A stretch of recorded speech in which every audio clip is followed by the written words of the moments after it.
Before we jump in, smash that like button, hit subscribe, and turn on notifications. It seriously helps the channel grow. All right, let's get started. Monkey D. Luffy never looked back on the past. Regret wasn't part of who he was until time itself betrayed him. Without warning, Luffy becomes trapped inside a relentless time loop. No matter what he does, the world resets, erasing victories, undoing losses, and forcing him to relive the same days again and again. At first, he laughs it off, treating it like another strange adventure. But the joke doesn't last. Luffy remembers everything, every failure, every death, every moment that no one else can recall. While the world stays frozen, Luffy changes, growing more aware, more serious, and slowly worn down by the weight of endless repetition. Each attempt to break free only uncovers a deeper mystery behind the loop, revealing a cruel truth. Some events refuse to change, no matter how hard Luffy fights. Hope begins to fade, replaced by exhaustion and doubt. Now trapped in an eternal present, Luffy must face a nightmare worse than any enemy, a world where freedom no longer exists and escape may be impossible. Disclaimer: this story do not belong to me. The author is Rebound by Noodlehammer. Chapter 1. The Battle of Marineford, which would later come to be known as the War of the Best, had long since slipped away from any semblance of order. Too many unpredictable events had conspired to upend everyone's plans. Many of those events could be laid squarely at the feet of Monkey D. Luffy, whose only goal was to save his brother. But he failed. Despite driving himself beyond the point of exhaustion, or perhaps even because of it, his strength failed him at a critical moment. Admiral Akainu saw him stumble and saw his chance to destroy the spawn of Monkey D. Dragon, throwing a magma punch that would kill the captain of the Straw Hat Pirates beyond all doubt. Ace saw it, knew it was his fault for allowing himself to be goaded into turning back, and threw himself in the way to protect his brother. But it wasn't enough. Absolutely determined not to fail, Akainu drove his punch through the older brother and into the younger, fatally injuring both. Ace and Luffy stared at each other's eyes one last time, understanding that they were dead. And, like the D that they were, smiled because they were together. XXXXX. And then Luffy woke up with a gasp.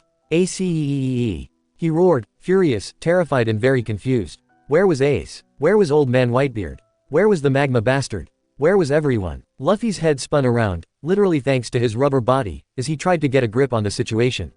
No clash of weapons, no gunfire, no screaming, no people at all, just open seas, clear skies and this tiny boat he was in.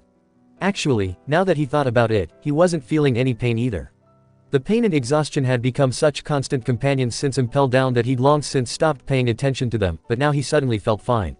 What the heck is going on? He demanded of the world, his brain almost cooking from the effort of trying to figure it out.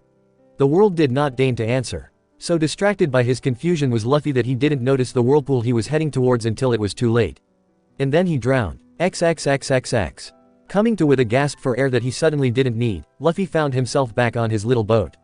Looking around suspiciously, he saw the whirlpool that had sucked him in, still a good distance away. He was going that way, but it would be a while before he reached it and easily had time to avoid it. Which was strange because he was pretty sure that he hadn't avoided it just now and died. Og! Luffy screamed, annoyed at this extra bit of confusion on top of being suddenly transported away from Marineford. Grabbing hold of the oars, he rowed away from the whirlpool, giving it a suspicious glare as he passed. Wait, didn't I do this before? The right neurons finally sparked, remembering a situation that was very similar to this. To be fair, it was a situation that had happened a while ago and hadn't been all that important at the time. Luffy might not be the sharpest knife in the drawer and he might not put a lot of effort into remembering minor details, but he definitely remembered the start of his adventure. After punching the Lord of the Coast, he'd run across a whirlpool and hid in a barrel to keep from drowning. Then he'd met Kobe and they sailed to the island where Zoro was. But that didn't explain why he was back here and not at Marineford. Is this death? He pondered, frowning in thought. Getting to go on another adventure after dying did sound pretty cool. Luffy decided to stop thinking about it and just go with the flow. A few days later, hopelessly lost because of his lack of navigational prowess and poor preparation, he died of dehydration. XXXXX. His third awakening was no longer a surprise and more of a relief. Thirst was his least favorite way to die so far. Having had nothing to do over the past few days of being lost, Luffy tried to figure out what was going on and had hoped that the situation would clarify itself if he paid attention to what was happening as he died. No such thing happened. It's a mystery, he concluded with authority. Not wanting to die of thirst again and knowing that he was useless at navigation, Luffy waited for his boat to drift closer to the whirlpool and then stuffed himself into an empty barrel which had once held all his food that he had eaten about 10 minutes after setting off, like he remembered doing the first time. After all, the worst that could happen was that he drowned again. XXXXX. Luffy tried to stay awake, but the boredom of being stuffed in a barrel quickly had him snoring. If the danger of floating in a whirlpool with nothing but a barrel to keep him from drowning wasn't enough to keep him awake the first time around, it certainly wasn't enough the second. He was awoken by raised voices outside the barrel and burst out of it with an eerie sense of familiarity. Raw AGGGH. Oh, Kobe, you're here, Luffy said, looking down at his friend. And you turned back into a wimp. What? The incredibly confused pink-haired boy stuttered. How do you know me? Right, looks like I went back in time. Luffy nodded to himself firmly, what he had already suspected confirmed. It's like that mystery fog. Robin had once tried to explain the rainbow mist to him, but all he got from it was that it was a mystery fog that did weird things to time. The Straw Hat Captain didn't have the faintest idea of how or why he'd been sent back after dying in Marineford, or why he kept waking back up after dying, but he also didn't care. He could save Ace and get his crew back, and that was all he cared about. Back in time. What? Kobe squawked. You want to be a Marine, right? Luffy bulldozed through his confusion. Then let's go save Zoro. Zoro. You mean Roronoa Zoro, the notorious pirate hunter? He's my first mate. But he's a pirate hunter. I know. Luffy barked and smacked the pink-haired boy over the head, getting annoyed. Everyone knew that Zoro was the pirate hunter, it said so on his bounty. Kobe immediately shrank into himself and shut up. On the way to the lifeboats, they ran into a fat whale shouting about being the most beautiful woman on the seas. Kobe. Who is the most beautiful woman on the seas? She did it again as soon as she saw them. It's you, Captain Alvida. Kobe stuttered. Alvida. Luffy stuck a finger up his nose, thinking hard. You got fat again. He remembered her being skinny the last time he saw her, or was that some other woman? Time travel was confusing. Fat. Alvida roared in outrage. I am the most beautiful woman on the seas. Say it or I'll crack your skull open.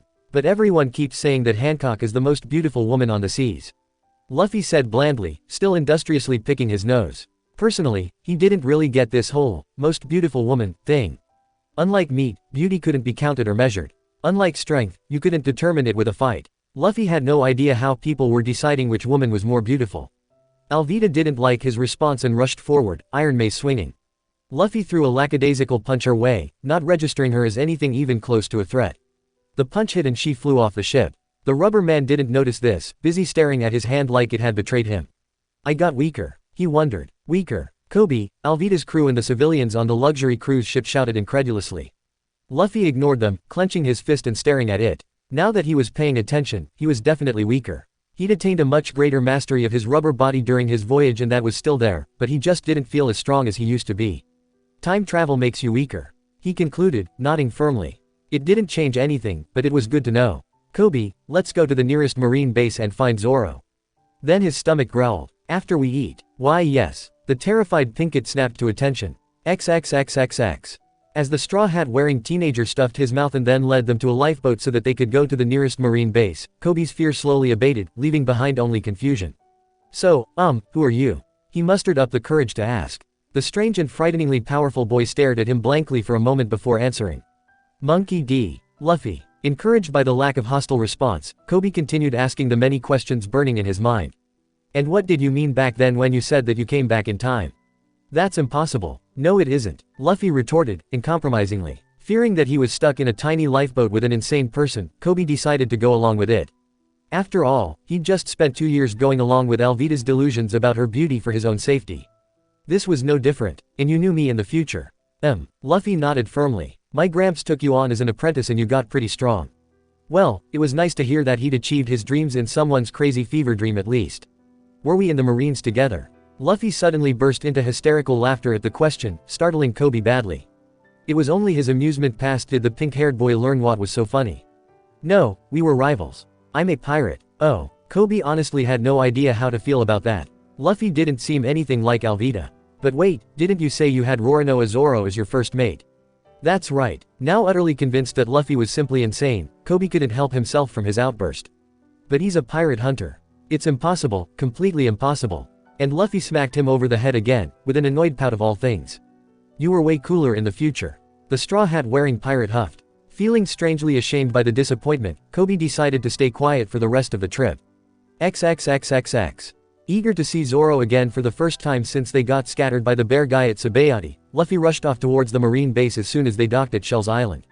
Zoro! He yelled exuberantly when he saw his first mate tied to the post, just like he remembered.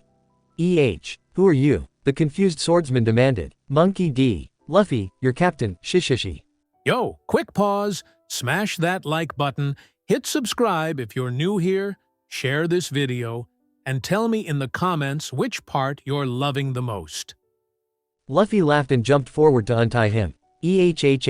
Zoro was even more confused and starting to get angry. I don't have a captain and stop trying to untie me. I swore I'd hold out here for a month and I won't let you make a liar of me. The time-looping pirate paused, genuinely hurt by the words. Even the most heinous insults would bounce off his rubbery hide easier than bullets, but hearing his nakama deny him struck deep. Luffy hadn't exactly done a lot of thinking about the implications of time travel, so it was only just now sinking in what it meant to go back in time. None of his friends would remember him, just like Kobe hadn't. He was alone. You want to be the world's greatest swordsman, right? Luffy asked, much less cheerfully than before but just as determined. Zoro's intense stare pinned him in place. How do you know about that? I went back in time. Luffy didn't even consider lying to his nakama. You expect me to believe that? Zoro roared, outraged. It's true. Luffy yelled back. We were nakama and we went to the Grand Line together. Luffy. Kobe gasped yelled over the wall, having finally caught up. What are you doing? You can't just barge into a marine base like this. His words were immediately undermined by a little girl doing exactly that. She climbed over the wall and gave them all a stern glare. Shish. Silence demanded. She ran over to Zoro and looked up at him with a smile, completely ignoring Luffy. What? Zoro demanded. The little girl unwrapped her pair of homemade rice balls and presented them to him. You haven't eaten anything this whole time, so you must be hungry. Do you wanna get killed, Pipsqueak? Scram. Zoro shot her down flatly. Luffy remembered this. He also remembered what would happen after, as well as Sanji's many passionate rants about wasting food, which he agreed with. He knew what he had to do. Hey, the little girl, whose name he now remembered was Rika, protested as he snatched the rice balls. I made those for Zoro. I know, Luffy said and stuffed the homemade treats into the swordsman's mouth. Zoro immediately started choking at the unexpected force feeding, as well as the extra unexpected sweet taste of food that was supposed to be salty. There, that's a lot better than eating it after it's been stomped into the dirt, isn't it? Luffy asked. Stomped into the dirt? Rika asked, confused, but then shrugged it off and looked towards Zoro again. Was it good? Pinned by the child's hopeful eyes, Zoro said the only thing he could. It was delicious. Oh, what's this? A smarmy voice intruded. Don't you know it's illegal to feed the prisoner? Hey, Buttchin. Luffy ignored the words and addressed the guy whose name he'd long since forgotten, even if he did become less annoying in the future. Give Zoro his swords back. The weird-looking blonde squawked in shocked outrage. Do you know who I am? Do you know who my father is? Captain Morgan, the captain of this base. That means you have to do what I say, or else. Luffy stared at him blankly for a second before cracking his knuckles. XXXXX. Wrecking Captain Morgan was even easier than the first time around, and by then Zoro was at least willing to listen for a little bit. At some point Mihawk and some of the other powerful swordsmen he'd fight in the future were mentioned and, having no better direction in his quest to become the world's greatest, went along with it. They returned to the restaurant Rika's mother operated and had a small feast while they talked, and Luffy was eager to answer any questions asked of him in as much confused detail as possible. That was a mistake. Kobe joined the Marines later on that very same day and been interviewed about Luffy. Not seeing any need to lie and still not taking his rambling seriously, the Pinkett had jokingly revealed the rubber man's claims about having gone back in time. There were also mentions about Whitebeard and a magma bastard, and several other things that he took to be the delusions of a fevered mind. Lieutenant Ripper also didn't think much of it himself, but he was a good officer and dutifully reported everything further up the chain. Unfortunately, people higher up the command ladder were less blasé. The East Blue was a calm place where very little out of the ordinary happened, but the top brass in Marineford and the Gorosei knew that the weirder something was, the more dangerous it was likely to be. For that reason, all Marine bases had strict instructions to report everything unusual, especially if it was weird. It took a little more than a day for word of a time traveler to trickle upwards. Then it took another day for Admiral Kizaru to find Monkey D. Luffy and drag him off in chains for a thorough interrogation. XXXXX. Luffy was not a smart man. He was, in fact, a dumbass. A dim bulb. A dull stone. An absolute moron. This rather severe shortcoming was heavily offset by a bafflingly deep and simple wisdom that made him an excellent judge of character and allowed him to surround himself with highly intelligent crewmates.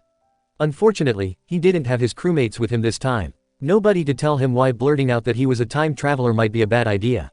Nobody to gag him before he could reveal dangerous secrets. Nobody to explain that Kizaru showed up specifically because of the rumors of a time traveler. The loop reset on him early into the interrogation, and a severely annoyed Luffy angrily stomped his way through events he'd already lived through twice now. Repeating the same adventure was incredibly boring to him and left him in a foul mood.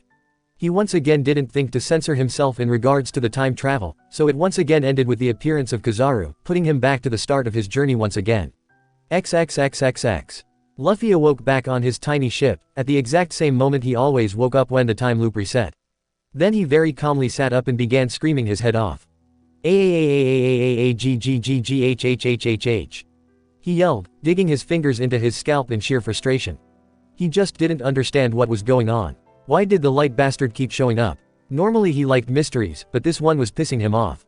And so was the fact that he had to keep repeating the same boring stuff he'd already done. Feeling a little better after venting his anger, Luffy decided that he was going to do something different on this run. He still had to stuff himself into a barrel to make it to the cruise ship Alvida was attacking, but after that he was going the other way. As always, he ended up taking a nap to deal with the boredom of being stuffed into a barrel while he was at the mercy of the sea, and he burst out of it when Alvida's crewmates and Kobe tried to open the barrel. But this time he didn't stop to talk to Kobe or immediately go kick Alvida's ass. This time, he made a detour towards the pantry and quickly emptied it, then decided to jump over to Alvida's ship to do the same there. They had to have food, right? To his delighted surprise, he found someone he didn't expect to see quite yet there, skulking about. Nami, he yelled gleefully, immediately rocketing forward to hug his navigator. I didn't know you were on this ship. Who the hell are you? The baffled, scared and angry redhead yelled, extracting herself from the rubbery grip and punching him over the head. Get off me. Luffy let himself be hit with a laugh. He'd missed Nami's affectionate punches. I'm Monkey D. Luffy. Hey, who the hell are you and what are you doing on our ship? Yelled one of Alvida's crew that had been drawn to them by the ruckus. Don't interrupt. Luffy yelled at him angrily and punted him off the ship with a stretchy punch. Nami, seeing this feat of casual strength, froze in place. What was that? She stuttered. How did you stretch? I ate the Gomu Gomu no mi. I'm a rubber man. Luffy replied blandly, bored of explaining the same thing over and over. Join my crew. It was hardly the first time that someone too strong to fight or immediately escape made such a demand, so Nami knew how to handle it. Okay. But it was not okay.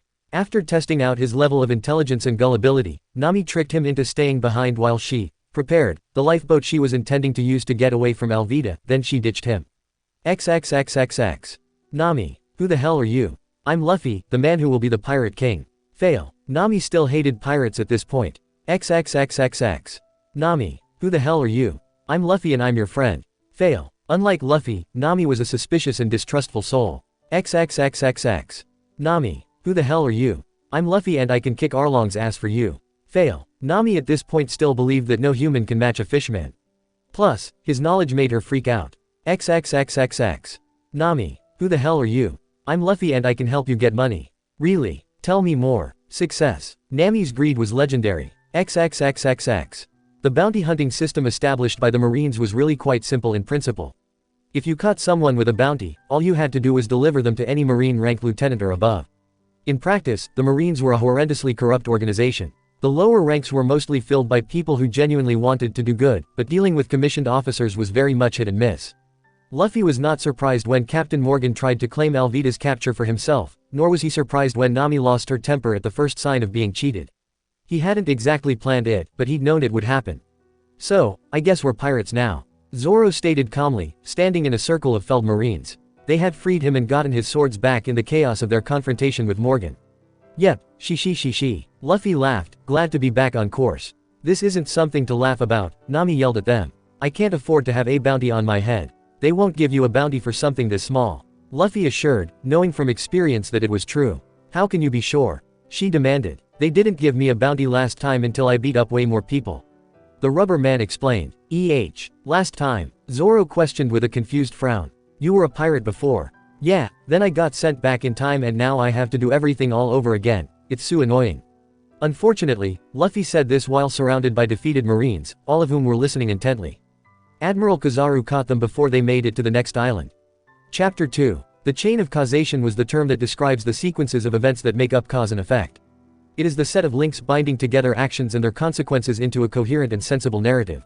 Even in the logic-deficient Grand Line, the chain of causation allowed people to make some kind of sense of the world, even if it wasn't the vaunted, common, sense. Even an utter blockhead like Monkey D. Luffy was capable of stringing together cause and effect. Normally, Luffy only had to care about the simplest of causes and effects, such as punching people in order to hurt them. Forced to undergo repeated temporal resets because he simply could not keep his mouth shut, eventually beat it through his rubbery skull that blurting out that he was a time traveler always ended badly. Either he scared off his nakama because they didn't yet trust him enough to simply take his words at face value, or he attracted the attention of people he wasn't yet strong enough to fight. This discovery was made mostly by accident, because he simply got fed up of repeating himself. As soon as he stopped mentioning time travel, Kizaru stopped showing up. Even Luffy managed to connect those dots. By that point, he'd already found the best way to move forward because of simple repetition. Yo, quick pause, smash that like button, hit subscribe if you're new here, share this video, and tell me in the comments which part you're loving the most. He knew the best way to become friends with Kobe, get Nami to travel with him and convince Zoro to join his crew without something happening to immediately ruin it. And the trick turned out to be really simple. He had just been in too much of a rush to get his nakama back and save Ace to do it properly. Tell Kobe that it's up to him to chase his dream, tempt Nami with money and tempt Zoro with strong opponents. Are you here to collect the price on my head, you flashy bastards? Buggy the clown yelled. That's right, Nami confirmed with a big smile, already counting the 15 million belly his head was worth. Go get them, boys. This run-through, Luffy had at no point mentioned being a pirate, allowing Nami and Zoro to assume that they were forming a bounty hunter group. It had worked really well for getting them to join his crew, but pretending that he wasn't a pirate was hard. The only thing that was making it bearable was the certainty that it could never last. Luffy had declared war on the world government to get Robin back, and he would gladly do it again. That guy looks like a swordsman, I'll take him. Zoro said with an eager grin. Is that Roronoa Zoro? Buggy recognized the man who used 3 swords. Quickly, he started aiming his big cannon. Die flashily. Luffy stepped forward and used his balloon technique to deflect the buggy ball, scowling when the clown-themed pirate used his own crew as shields, just like he'd done the first time around. I'll take Buggy. The resulting fight was easy. Luffy knew all of Buggy's tricks and was much stronger than he had been the first time. Zoro didn't get surprised by Buggy's bara bara no mi and so didn't have to fight Kabaji with a stab wound in his side, and the acrobat was no match for him. Moji the lion tamer and Richie the lion didn't make much of an impact either. That's 15 million and all the treasure in their hold. Nami cackled greedily. Oh, this was a great idea. I should have made a bounty hunting group sooner. It's not your bounty hunting group, which? Zoro said blandly. He would never sail under Nami. To having her as a crewmate he had no objection, but he would not have her as a captain. Shut it. You and Luffy said I could have 95% of the money. She hollered at him, which they had. Neither of them two men cared about money, so they hadn't tried very hard to haggle with her. Frankly, it didn't sit well with him to turn anyone over to the Marines. Buggy and he had been, not friends, but allies when he'd last seen the clown pirate. They had gone through Impel Down into Marineford together. He knew that none of that had happened because of the time travel, but it wasn't something he could easily forget. Still, his crew was more important. They went to talk to Mayor Boodle and the Marines were called. It took them the better part of 2 days to arrive, but they picked up the buggy pirates without issue. In fact, they were downright happy to see them again, as the Marines were from Shell's Town and still grateful to them for getting rid of Captain Morgan. With them not being declared pirates, they had left the place on good terms. Unfortunately, the delay caused by waiting for the Marines meant that Captain Kuro had enough time to enact his plans.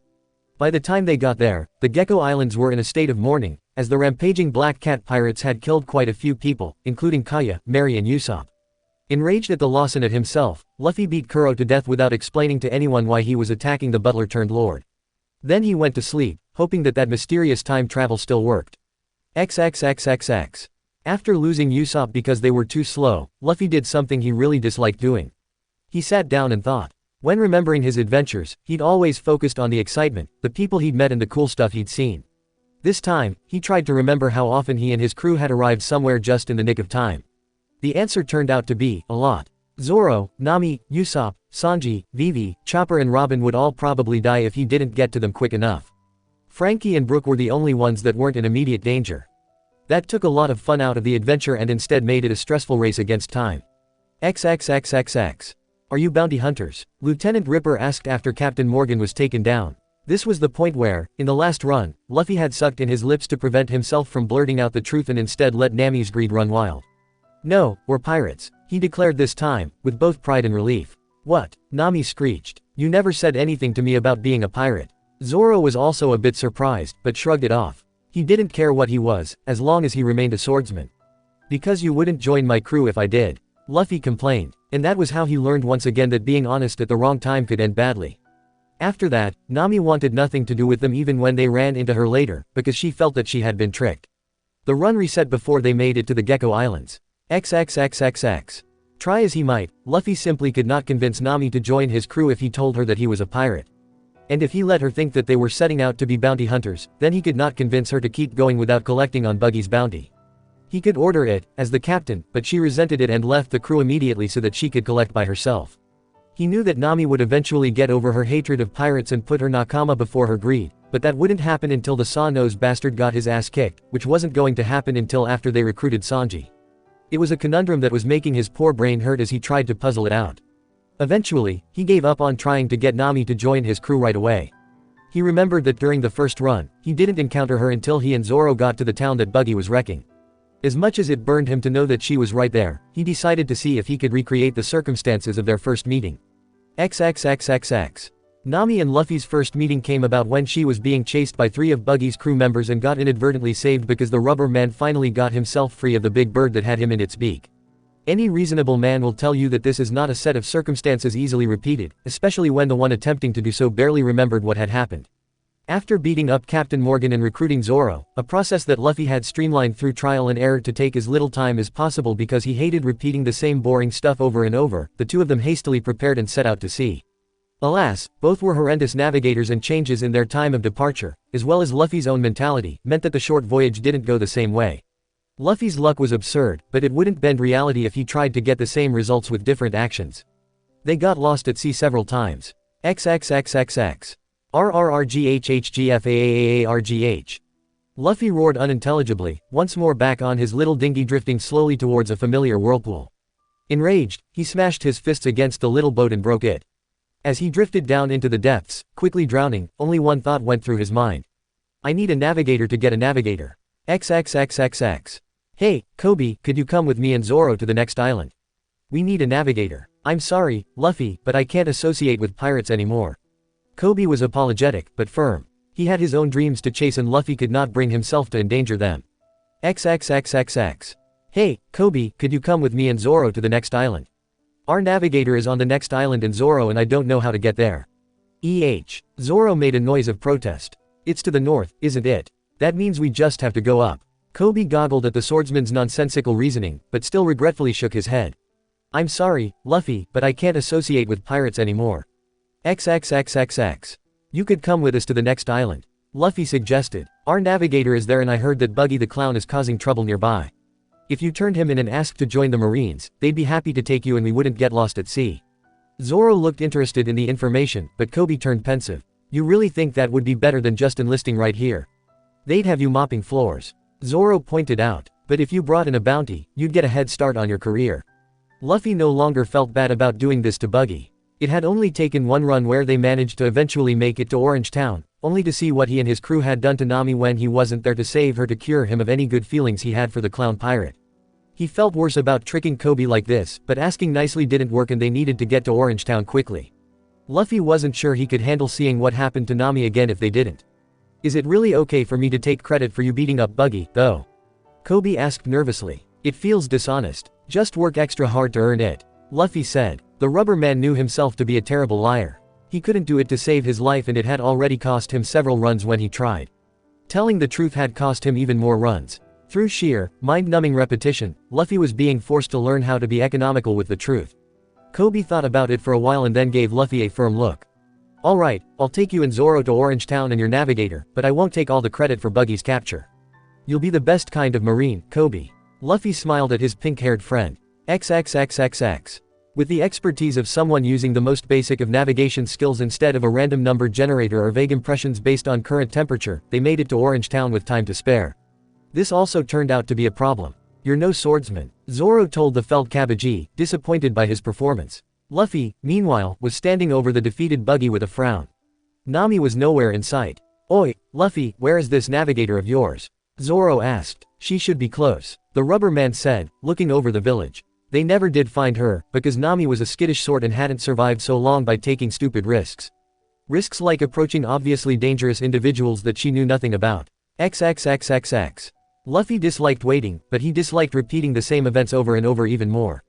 Luffy, why are we hiding on a roof? Kobe asked, confused. Weren't we going to find your navigator? She's somewhere here, Luffy said, staring out across the town. She had been here the first time around. She had to be here now, because if she wasn't, then the only place he knew where to find Nami was on Alvida's ship at the very start of his adventure, and he had already failed to recruit her there.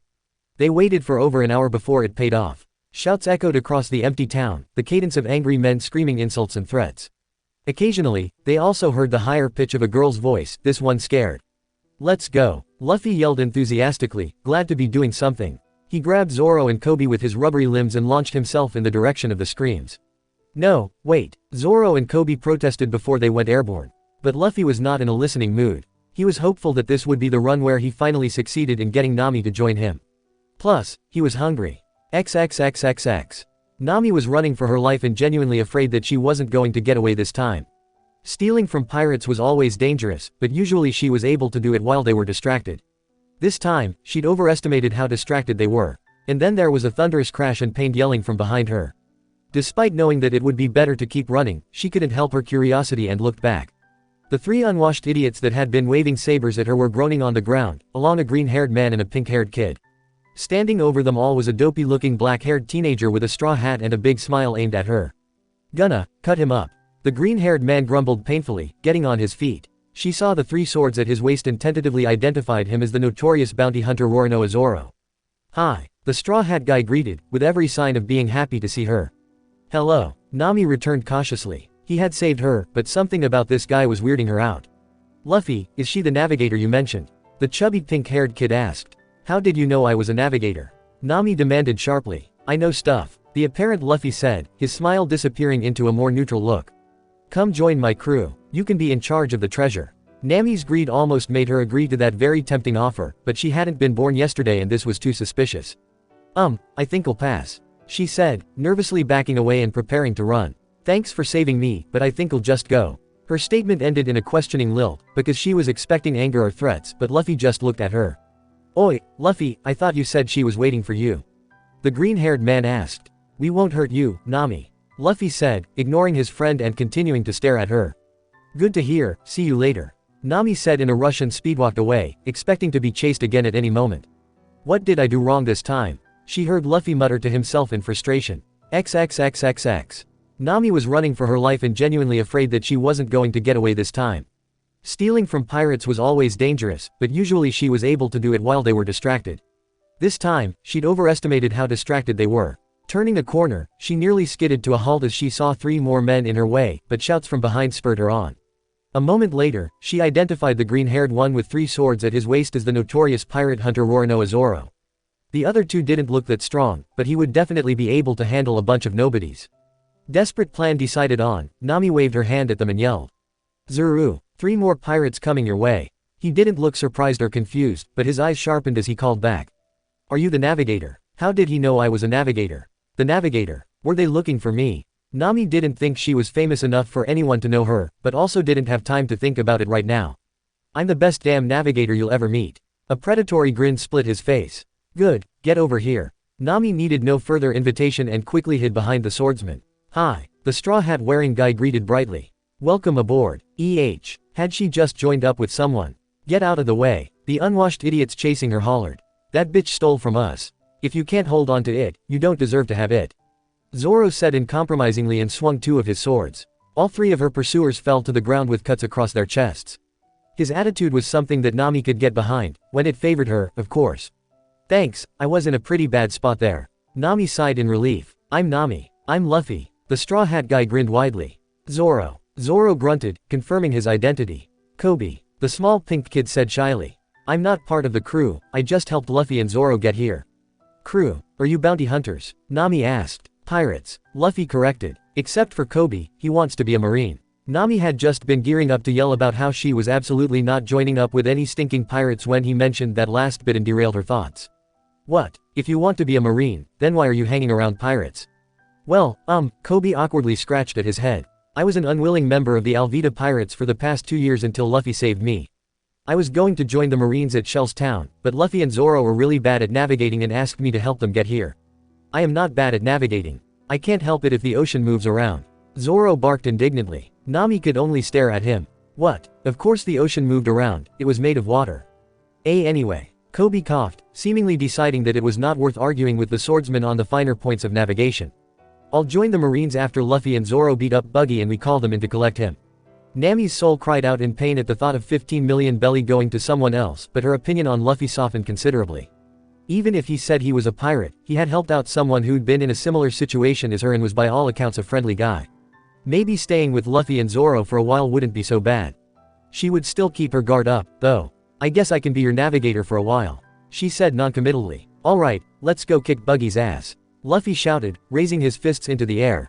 Chapter 3. Luffy was in a great mood all the way to the Gecko Islands, he kept grinning the entire way there.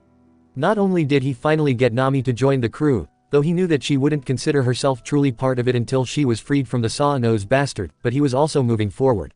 Sure, he'd been to Usopp's island before, but it was better than constantly repeating the same two islands.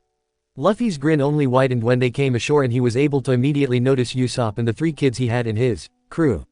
There's someone here, Zoro said tensely, flicking one of his swords out of its scabbard. Where? Nami, still a scaredy cat at this stage, cowered behind their boat.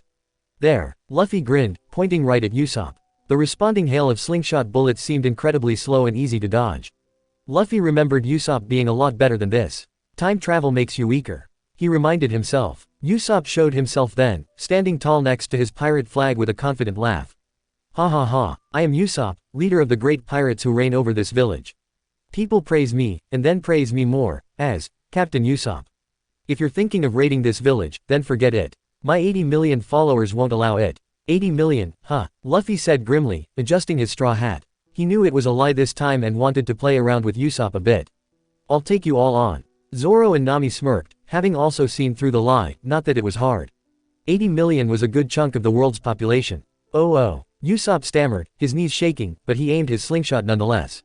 You dare face Captain Usopp and his mighty pirate armada? I will be the Pirate King, Luffy declared, putting the full force of his will into his glare. He remembered imitating Shanks the first time around and thought it would be fun to do it again. Not being much of a thinker, however, the rubber man had forgotten to account for some things. The first time around, the only challenges he had faced were those of his childhood, along with Captain Morgan and Buggy.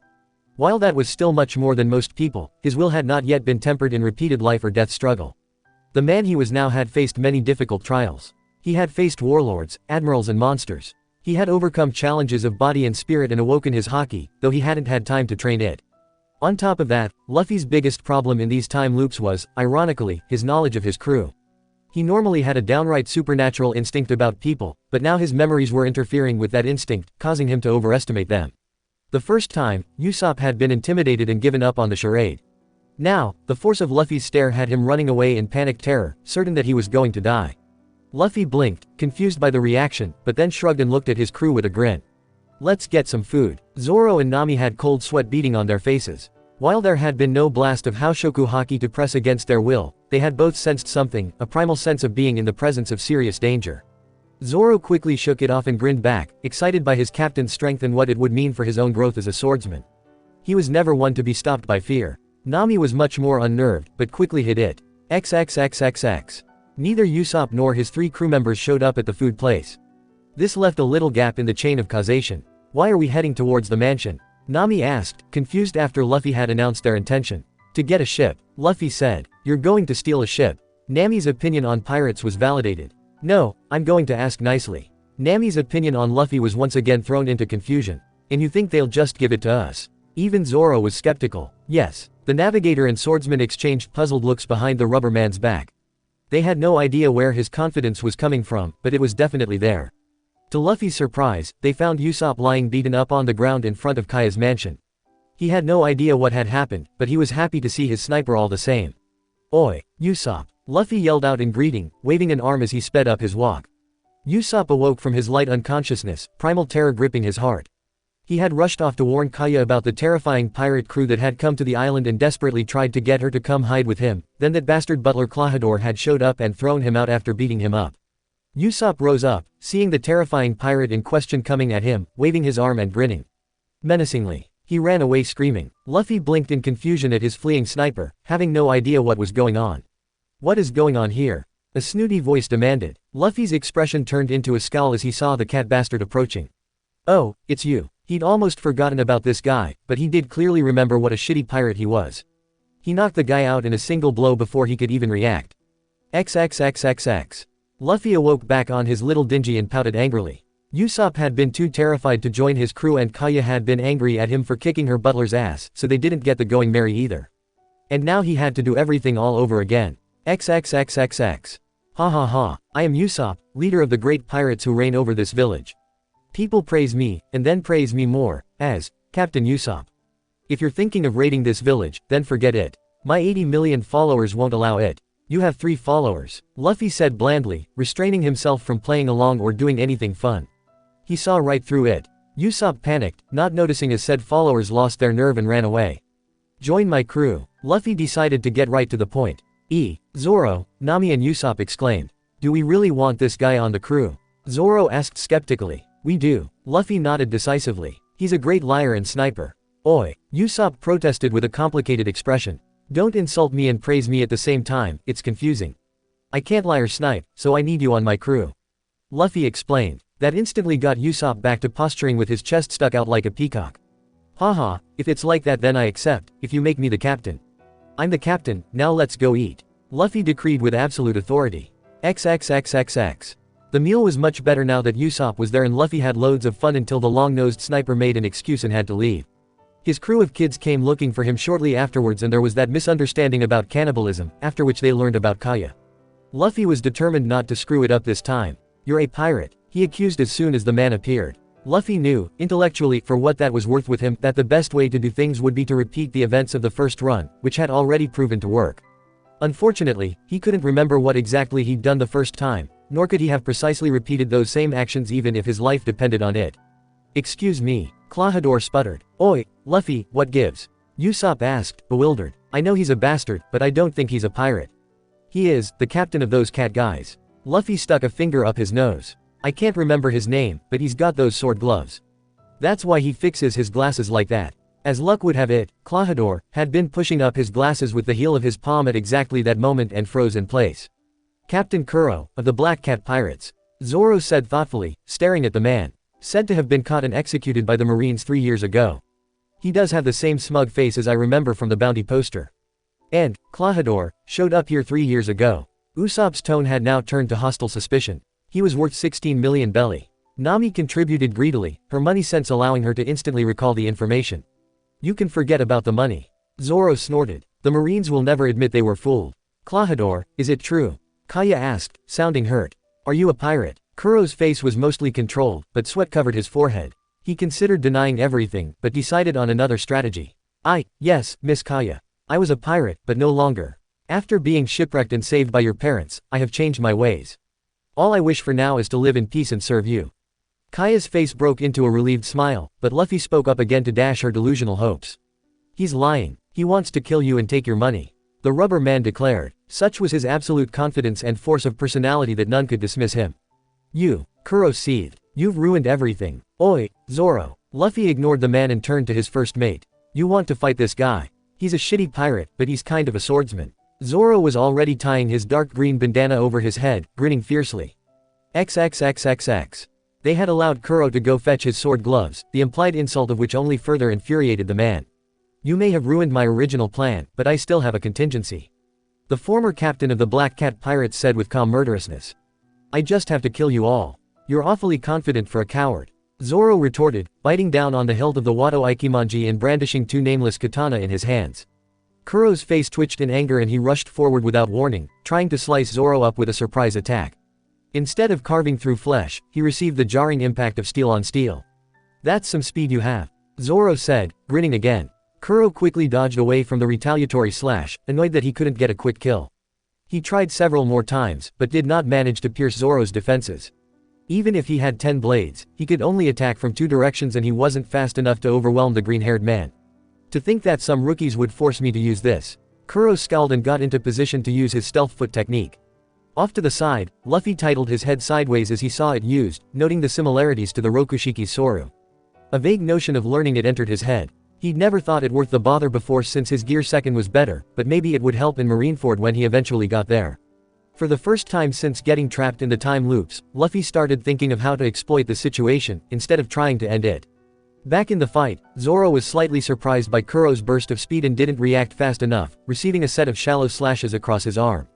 It only worked once, however, as he was quick to adjust and anticipate the next attack, giving Kuro a slash of his own. "Damn you," Kuro growled in frustration. Not only were his plans not progressing as they should, but he was also being given this much trouble by rookie pirates, which was just insulting. "Let's see you deal with my Shikushi." Dropping into the zombie-like stagger required for his ultimate technique, Kuro vanished from the eyes of everyone present. Except Luffy, who had fought enemies far faster than this regularly after reaching the Grand Line. To him, Kuro was just rushing around and swinging his sword gloves blindly, obviously unable to see what he was doing. Zoro was looking around, doing his best to follow the flashes of movement and sounds of footsteps, but his senses had never been challenged like this before. Shallow slashes began to accumulate on his body as his speedy foe ran around him. Luffy had intended to let Zoro handle the cat bastard, but he was reminded of the Shikushi's weaknesses as Kuro lost track of where he was and rushed towards their group of spectators. Luffy interrupted a slash that would have raked across both Kaya and Nami with a punch right to the face. "You're fighting Zoro." Kuro was too busy holding his broken nose to reply, but Zoro stared at him with a disappointed scowl. "I see, you're not a swordsman at all," the green-haired man said. "You have no technique, no skill. You're just swinging blindly and hoping to hit something. How dare you look down on me?" Kuro's enraged voice was sounding a bit nasally.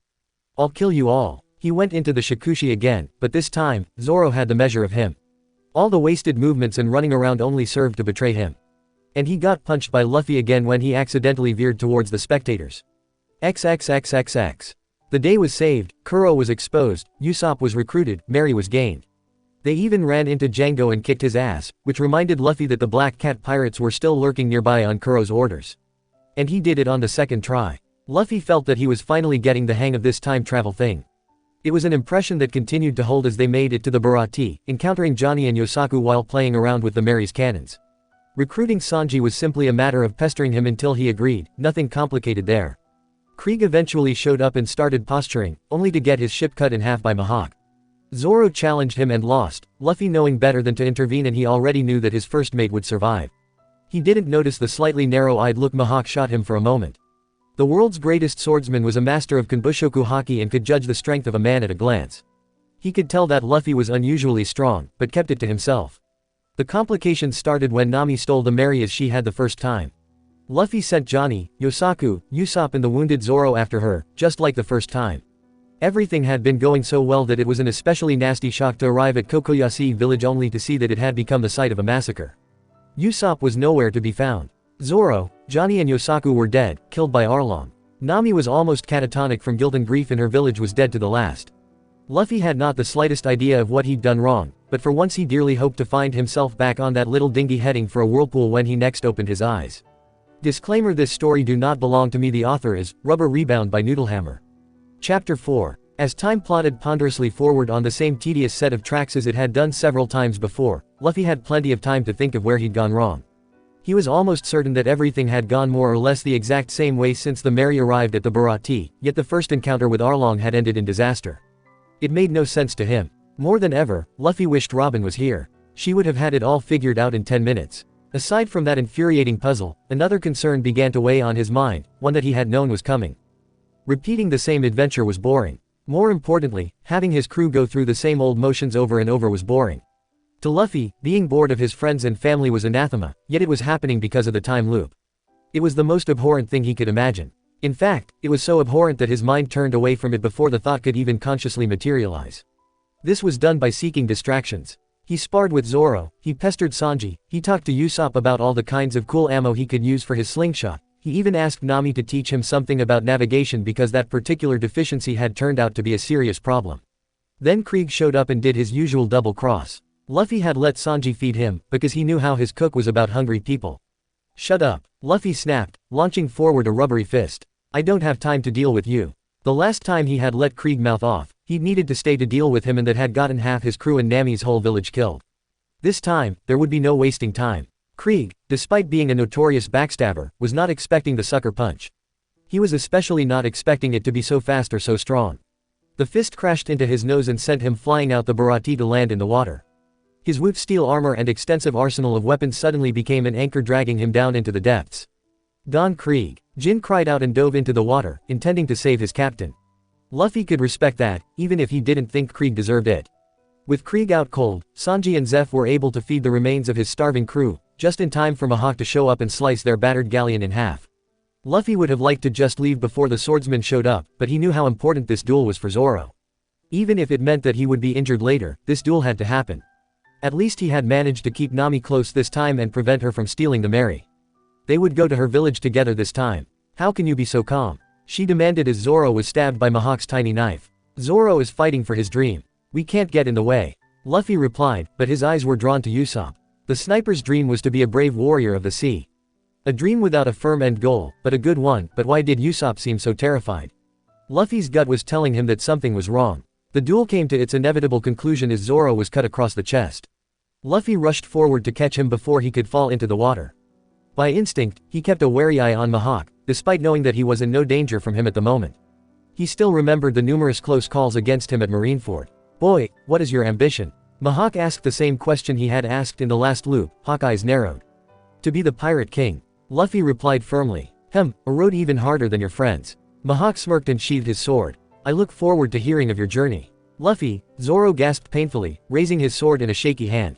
I will never lose again. That all right with you, Pirate King? I expect nothing less. Luffy accepted the oath, feeling the familiar certainty in his bones about how important this was.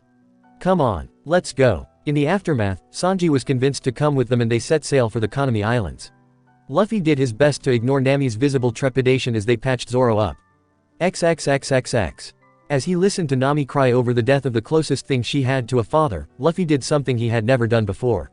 He made a mental note. Nami leaving Baratie early and Usopp going after her saved Genzo, the guy with the cool windmill hat. With the certainty of instinct, Luffy knew that Genzo's death would not send him back in time. They could still kick Arlong's ass and continue their journey. But, Nami would be sad. Come on, let's go kick Arlong's ass. He ordered. Nami's tears dried and fury entered her eyes. Zoro grinned darkly despite the pain of his wound. Sanji had already been raring to kick the crap out of the fishmen for making a lady cry. Usopp was the only one whose will was shaky. Luffy saw it, but didn't say anything. XXXXX. There was no runaround or near misses. The crew just walked up to Arlong Park and kicked the door in. Luffy then announced their intentions by punching Arlong in the face. He was fully intending to reset this loop, but punching Arlong in the face was never the wrong thing to do. As expected, that got the fishmen all angry. The mooks got taken out with one move from Luffy. Sanji beat the crap out of Karubi. Zoro borrowed Johnny and Yosaku's swords and defeated Hatchin with some difficulty due to his injury. Usopp ran away from Chu. The fishmen then came back, claiming to have killed the sniper. Luffy knocked him out with a single blow. Seeing his crew defeated, Arlong finally stepped up. You damn humans, he seethed. How dare you strike at your betters? Shut up. Luffy shut him down blandly, punching him again. Arlong roared and threw himself into the fight, but it was no good. Unlike the first time they'd fought, Luffy knew all his tricks. The regrowing teeth, the water attacks, the nose dive, the sawtooth sword, none of it caught him off guard or particularly threatened him. The rubber man had too much experience, too much mastery of his devil fruit, and this time he didn't make the mistake of getting himself stuck with the windmill technique. Haha, a glorious victory for Captain Usopp. Usopp announced once Arlong was defeated and Arlong Park was toppled. He had come back during the fight. He was standing behind the outer wall and looked like he was trying to lie extra hard. Luffy could easily tell that he was ashamed of himself and Zoro was looking at him with a disapproving scowl. The sniper's courage had failed him. It had failed him because it hadn't been tested against the Black Cat pirates earlier. As he saw the cracks that would tear his crew apart forming, Luffy understood this and knew that he had screwed up. He had taken away Usopp's chance to stand on his own feet and he had added to Nami's pain by not saving Genzo. That night, after they buried Genzo next to Belmere, Luffy threw himself off the cliffs and into the sea. Suicide would normally be an unthinkable act for someone of his personality, but he wasn't going to wait until his crew fell apart to reset. XXXXX. This is familiar. Luffy stared at Usopp's back as he stomped away after punching Kuro and being told to leave Kaya's estate. Isn't this what happened the first time? It had been hard to hold back and do nothing as the fake pirate insulted Usopp and his father, but being here for the fourth time over blunted the emotional impact. This entire situation was more tedious than anything now. Luffy had no idea how to set up a situation that would let Usopp show his courage, so he simply stood back and observed. It wasn't his style, but the adventure wasn't exciting anymore anyway. I'm gonna go talk to him, he said, leaving Nami and Zoro behind. They voiced no objection and hung back, letting him catch up to Usopp at the shore easily. The sniper was still fuming as he glared out at the sea. Yasopp is a great pirate, Luffy said by way of introduction, sitting next to his friend. That stupid butler doesn't know anything. Right, Usopp exclaimed, in agreement and anger. The nerve of that bastard, insulting my father like that. He acts so high and mighty when he never did anything impressive in his life. Yeah, he's just a shitty fake pirate pretending to be a butler. Luffy said back just as loudly. Fake pirate. Usopp stared at him, puzzled. What's that supposed to mean? Crap, I said too much. Luffy panicked, sweat pouring down his face. He looked away and tried to whistle nonchalantly. Nothing. I didn't say anything about Kuro being a pirate. Kuro. Usopp repeated, horror dawning on his face. Klahadore is Captain Kuro, the brutal pirate captain that supposedly got executed 3 years ago. Crap, I did it again. Luffy panicked harder, looking everywhere for salvation. To his surprise, it manifested below them. Ah, look, there he is. What followed was a very familiar conversation between Kuro and that hypnotist guy. This time, however, Luffy didn't expose himself by yelling at them and they left without ever knowing that they'd been spied upon. Luffy, how did you know that Klahadore was Kuro? Usopp asked seriously. Luffy gave up, slumping over in defeat. I keep going back in time whenever I screw something up. It's probably going to happen again because I told you about it. Usopp stared at him for a long while. Oi, you seem like a really bad liar, but there's no way that's true. It is true, Luffy snapped back at him. But whatever, not like you'll remember this anyway. Usopp still stared at him, then remembered something important. Kaya, we have to warn her. No, we have to kick their asses. Luffy disagreed. They can't do anything against the pirates anyway. Crap, you're right. Usopp pulled at his hair in distress. And I've been yelling about pirates for years. Would they even believe me? What are we gonna do? I told you, we'll kick their asses. Luffy repeated himself. You think we can? Is this your time traveler knowledge talking? Usopp still wasn't anywhere near convinced about that bit, but he was willing to take what he could get at this point.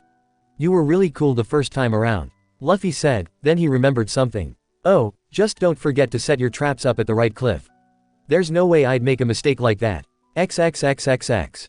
After much laborious thinking and attempts to remember, Luffy guessed with about 70% surety that the Black Cat pirates would attack from the north side of the island.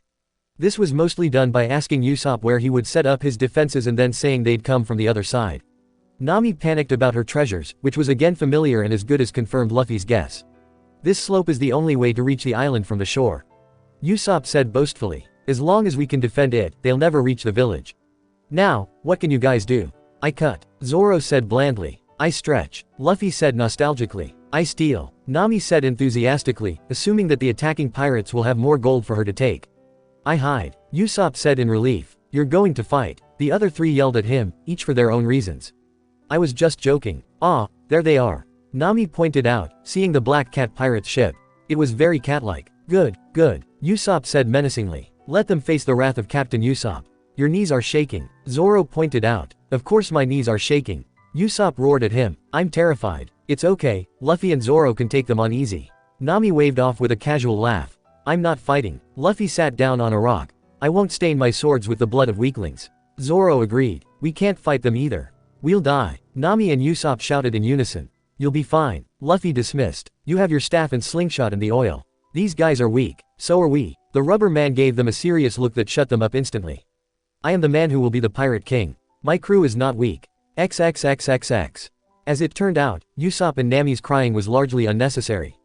The Black Cat pirates failed to overcome the improvised oil field and could do little more than throw rocks back at them as Usopp shot them with accurate slingshot fire. Ah, how truly convenient that the island's only 2 points of ingress were smooth stone slopes instead of loose gravel that would have harmlessly absorbed the oil. Such things were of course completely natural and not at all a plot device. In any case, Django the hypnotist could only facepalm in shame at the fact that his crew of vicious pirate was being defeated by a couple of kids and a few barrels of fish oil. Alright, enough, he snapped, making his exhausted and embarrassed crew look at him. Look at this ring. At the count of 1, 2, Django, you will run past the oil and kill those kids. What's he doing? Usopp asked in confusion, not knowing that Django was a hypnotist. He's a hypnotist, but just making them think they can get past the oil isn't the same as being able to do it. Nami scoffed, confidence sky high after humiliating the pirates. 1, 2, Django. Django said. The fledgling Straw Hat crew weren't able to see the ring past the press of bodies, so they were not hypnotized. The Black Cat pirates, and Django because he still hadn't fixed that issue, however, were. The pirates roared with renewed confidence and rushed up the hill, running over the oil without stopping. They made it past the oil. Nami and Usopp yelled in confused panic. The sniper started frantically firing his slingshot at the approaching pirates and Nami reading her staff in shaky hands. Luffy, Zoro, help, you got this. Zoro replied calmly. Luffy nodded with a grunt. Wait, I have caltrops. Usopp gasped, pulling out 2 handfuls of spiky foot pain. Oh, you have some good stuff. Nami grinned demonically. Gimme. They hurled the caltrops down the slope, Usopp with a fair bit more accuracy than Nami, but at least she didn't throw them behind her thanks to being less tired and frazzled. This new hazard was not appreciated by the Black Cat pirates, particularly by Django. You little. The hypnotist snarled, spinning his chakram and throwing it. Usopp squealed in mortal terror and bent backwards like a limbo champion, just barely avoiding the chakram cutting his nose off. Watch where you're throwing that thing. He shouted back in fear-powered anger and readied one of his special shots. Gunpowder star. Django got hit in the face by the exploding projectile and was instantly knocked out. What is going on here? An incredibly displeased voice asked. Captain Kuro. The demoralized Black Cat pirates cheered. Zoro, this one is yours. Luffy ordered. Aye, Captain. The swordsman grinned. XXXXX. Zoro prevailed against Kuro, which left only Sham and Butchie of the Black Cat pirates unscathed. They came to the conclusion that their captain had grown weak in the past 3 years and charged to fight the Straw Hats, and failed horribly. With Kuro having nearly killed Mary, there was no need to explain his deceptions and Kaya gladly gave them the going merry to continue their adventures on. Once at sea, Usopp brought up the subject that had been burning in his mind.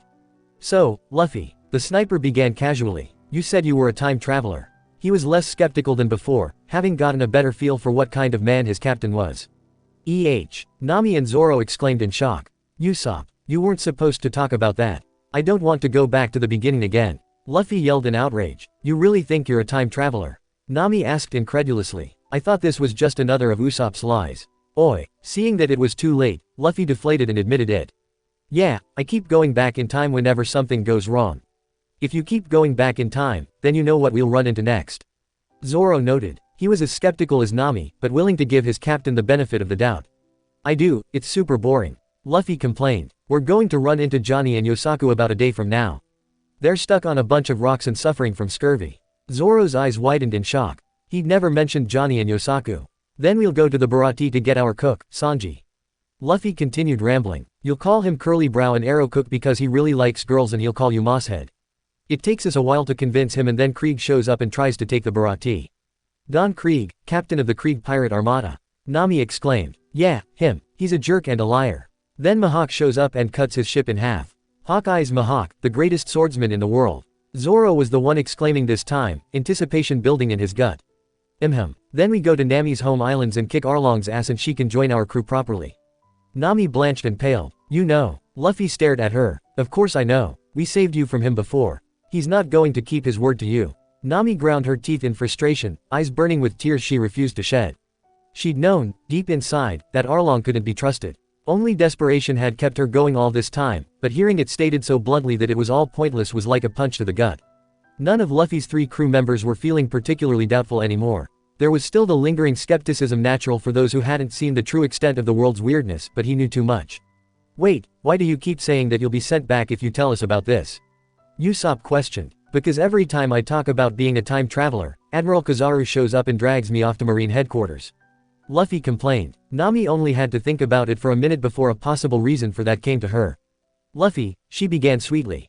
Did you, by chance, talk about being a time traveler near any Marines? I think so. Luffy thought hard. Yeah, there were Marines around. Why? Because they reported what you said to their superiors, you numbskull. Nami roared, smashing her fist into his head so hard that it bounced off the ship's deck. She had no illusions about the goodness of the Marines and knew they would be all over a time traveler. Luffy took no offense to the pummeling, instead having a face of realization.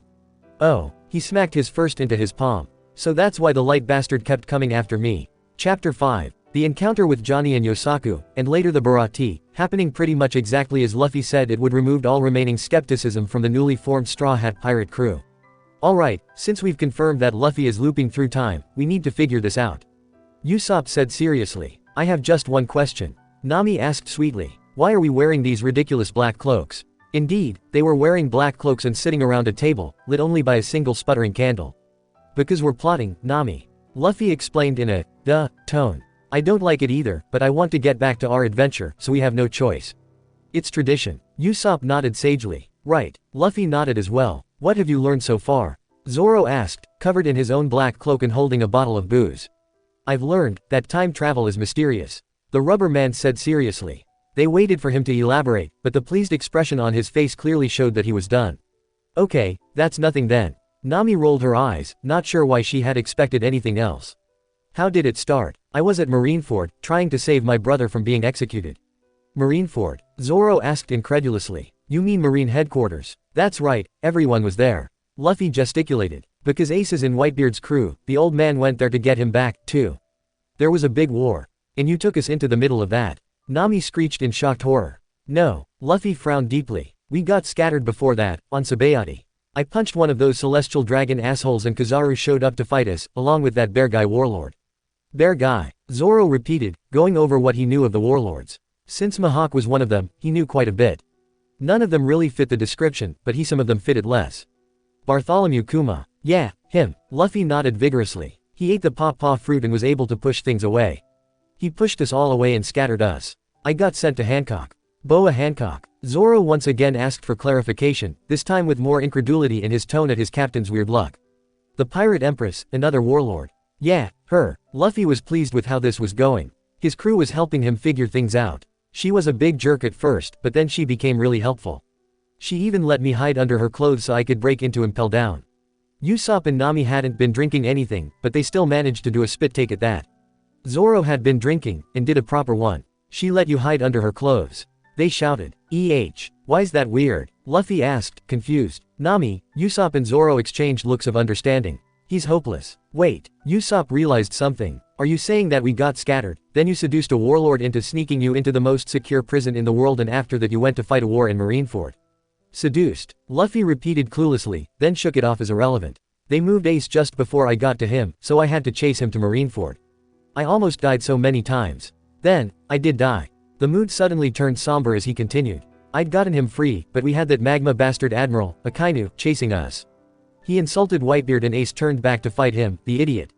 Luffy finished with a yell. I went to help him, but my body stopped listening. Akainu was going to kill me, so Ace jumped in the way, but his fist went through both of us. We died, and next thing I know I was back at the start of my adventure. They were all silent for a minute as they thought that over. Nami and Usopp were having serious second thoughts about this crew after learning what kind of craziness their captain would end up dragging them into. Zoro, on the other hand, didn't mind the craziness. What he did mind was the notion that he hadn't been there with Luffy when this war went down. Crewmates should always fight together. Was there anyone there with a devil fruit that would have sent you back? Nami asked tentatively, trying to get back to figuring out the time travel. Nope, Luffy said immediately. Another silence descended before Usopp broke it. I got nothing. Me neither. Same. I told you it was a mystery. Well, whatever. The navigator said tentatively. Maybe something will come up later, for now we should focus on the more immediate problems. You said that Usopp and I need to get to Kokoyashi to save Genzo. Nami was still having some trouble with the idea of trusting Luffy. Even if she no longer doubted that he had indeed traveled through time, years of fear and hate and bitterness still lingered. It was hard to put her faith in this crew to save her and her village, no matter how much she found herself liking them. Only Luffy's ironclad certainty and the knowledge that Arlong had already killed Genzo in one loop allowed her to silence the voice of doubt that kept insisting that she could still pay the fishman off. That voice was wrong, no matter how loud it was. She'd known it ever since Luffy had said that Arlong would betray their deal, just as she had always known he would but never wanted to acknowledge because it was the only scrap of hope she had. That's right. Luffy nodded. We had to chase after you the first time because you stole our ship and Usopp saved him just in time. The navigator almost began sputtering out excuses, before realizing that Luffy wasn't accusing her of anything. I'm staying here for Mihawk. Zoro cut in uncompromisingly. Your fight is more important than my village. Nami bristled. It's fine. Luffy interrupted before another word could be said. I'll stay here with Zoro until he's done with Mihawk and then we'll come after you. Just keep the windmill guy safe and don't start anything until we get there. Luffy could hardly get the words out of his mouth. Keep their heads down. Avoid trouble. Only repeatedly losing his nakama forced him to consider such notions. Right. Nami took a deep breath and let it go. She was still angry at Zoro's obsession with Mihawk, but would let it go as long as her village was saved in the end. We can stay at mine and Nojiko's house until you get there. Arlong usually leaves me alone for a few days after each of my trips. And she wouldn't be saying anything about the amount of belly in their tangerine garden this time. XXXXX. Zoro clenched his teeth around the hilt of Wado Ikimonji, preparing for the most important duel of his life. Mihawk had come, just as Luffy had said he would. Thoughts of Nami came to the fore and made him scowl. Zoro took being part of a crew deadly serious. Nami was part of the crew and he would fight for her to the death, but his and Kuina's dream was within reach. He couldn't bring himself to let this chance go, no matter how reckless he knew it to be. Then Mihawk unsheathed his tiny little necklace dagger. Oi, what's the meaning of that? Zoro demanded, insulted. "I'm no beast that goes all out when hunting a rabbit." Mihawk responded placidly. "Even if you've made a bit of a name for yourself, this is the East Blue, the weakest of all the seas. Unfortunately, I don't carry any blade smaller than this." His teeth dug into the hilt of his sword in outrage. "That's enough making fun of me." But his anger didn't help him. His onigiri, a technique that nobody so far has managed to completely block, was stopped in its tracks by that tiny knife. "Frog in the well, know how big the world is," Mihawk said softly, not strained at all. And Zoro suddenly knew that he was completely outmatched. When Luffy had mentioned encountering Mihawk, Zoro had assumed that he would win. Usopp and Nami had also assumed the same, he knew. But Luffy had known better and not warned him. Zoro appreciated his captain's respect. With nothing else to do, he threw everything into a vicious attack. There was still a desperate hope that he could fulfill his promise to Kuina here and now. A minute later, that tiny knife threatened to pierce his heart. "Why don't you step back?" Mihawk asked. Zoro remembered his promise, his oath to Kuina. He also remembered Luffy, to whom he'd pledged loyalty, and Nami, who was relying on them to save her village so that they could sail together. The wound wasn't serious. If he stepped back, a small bandage and a little rest would be all he needed to recover. They would easily be able to continue on their journey and he would be able to challenge Mihawk again in the future, but it felt like there was an abyss behind him. If he took a step back now, his body might be fine, but his spirit would not be. With forewarning of facing Mihawk, this battle had been on his mind more than usual. "I can't," he said, the previous rage at being so outclassed gone. "If I back down now, I would never be able to face you again." "Yes, that is defeat," Mihawk acknowledged. "Then I'd rather die. Sorry, Luffy, but I'd be of no use to you if I faltered here." He didn't know how he survived this the first time around, but it looked like his rubber captain was going to be looping once more. Then the knife was smoothly pulled out and there was a hint of respect in Mihawk's eyes. The man asked for his name and drew his black sword. "Oh, so that's how it is." Another minute later, he was falling to the ground with his chest slashed open. Luffy caught him before he fell, staring down at him without surprise. Zoro had enough strength left to make a proper pledge to his captain, one that held equal importance to the one he'd made to Kuina. "I'll never lose again. That all right with you, Pirate King?" "Yeah," Luffy nodded with a big grin. "Good." Zoro gasped painfully. "Now let's go save that woman." XXXXX. The first thing Nami did after getting back home was visit Genzo and demand to know if he had anything that would provoke Arlong into killing him. As it happened, the old man had managed to get his hands on a gun. As if guns would do anything against Arlong. She was able to convince him to get rid of it, and that she had friends coming who would be able to kick the fisherman's ass. He seemed more relieved at knowing that she had friends than at the prospect of being free from Arlong's tyranny. That didn't make her cry at all. The next few days were spent with Nojiko, hiding Usopp in their house, and moving her treasure somewhere else just in case. The wait was nerve-wracking, but nothing much happened in the end. Finally, Luffy and the others arrived. Zoro borrowed Johnny and Yosaku's swords, got himself briefly looked at by the village doctor, and then they went to challenge the fishmen. It was almost anticlimactic how easily they won, but her doubts were fully silenced and she was able to join the crew without holding anything back. XXXXX. After the obligatory party to celebrate being rid of Arlong, Luffy remembered to gorge himself on ham melons. They set sail for Logatown. Of course, there was something that had to be done for Sanji as well. "Why are you all dressed in creepy black cloaks?" the cook asked, taking a pull of his cigarette. "Because, Sanji, we are about to induct you into a terrible secret," Usopp said dramatically, doing the Gendo Ikari pose. "Put on the cloak and take a seat at the table." Sanji looked towards Nami and Zoro, silently asking them if he was serious. Luffy was, of course, a lost cause. "Just do it," Nami sighed. Being told to do it by a pretty girl instantly removed all of the cook's hesitation and he swirled the cloak over himself dramatically before sitting down. "Alright, what is this terrible secret?" "The secret is that Luffy is stuck in a time loop," Usopp revealed. Once again, Sanji looked towards Nami and Zoro for confirmation. Luffy was nodding, but that didn't really mean much. "It's true," the swordsman said. "He told us everything that would happen in Baratie and Nami's village." Sanji took another deep pull of his cigarette before replying. "You expect me to believe that, you shitty mosshead? You wanna go, curly brow?" Zoro barked back instantly. "See, I told you they always fight." Luffy laughed. "This is not the time for that." Nami screeched at them, reaching out to grab each of their ears. "Sanji, I believe Luffy traveled through time. Isn't that enough?" "Of course it is, Nami-kwan." Sanji instantly changed his opinion, making kissy faces at the navigator. "Good, because this means we have advance information and can strategize before we arrive at the next island." Nami nodded authoritatively. Luffy started picking his nose, glad that he was able to leave the thinking to his crew. "Wait, before we get to that, how did this even happen?" Sanji asked. "People don't just randomly get stuck in time loops, do they?" He finished a bit uncertainly. "We don't know." Zoro's face sported a smile of utter malice. What we do know is that Luffy got under Boa Hancock's clothes in the future. Boa Hancock, the pirate empress, the warlord, the most beautiful woman in the world. Sanji's tone could only be called petrified. That's her, Luffy confirmed happily. She was a jerk at first when I dropped into her bath, but became really nice after I jumped on her back, always cooking me lots of food and helping me with stuff. The word slipped right past Sanji's rationality and deep into the lizard part of his brain, which was in his case comprised entirely of libido. Luffy's words had been literal, but Sanji's brain translated it into something a whole lot more lewd. He erupted from his position and started viciously kicking Luffy in the face.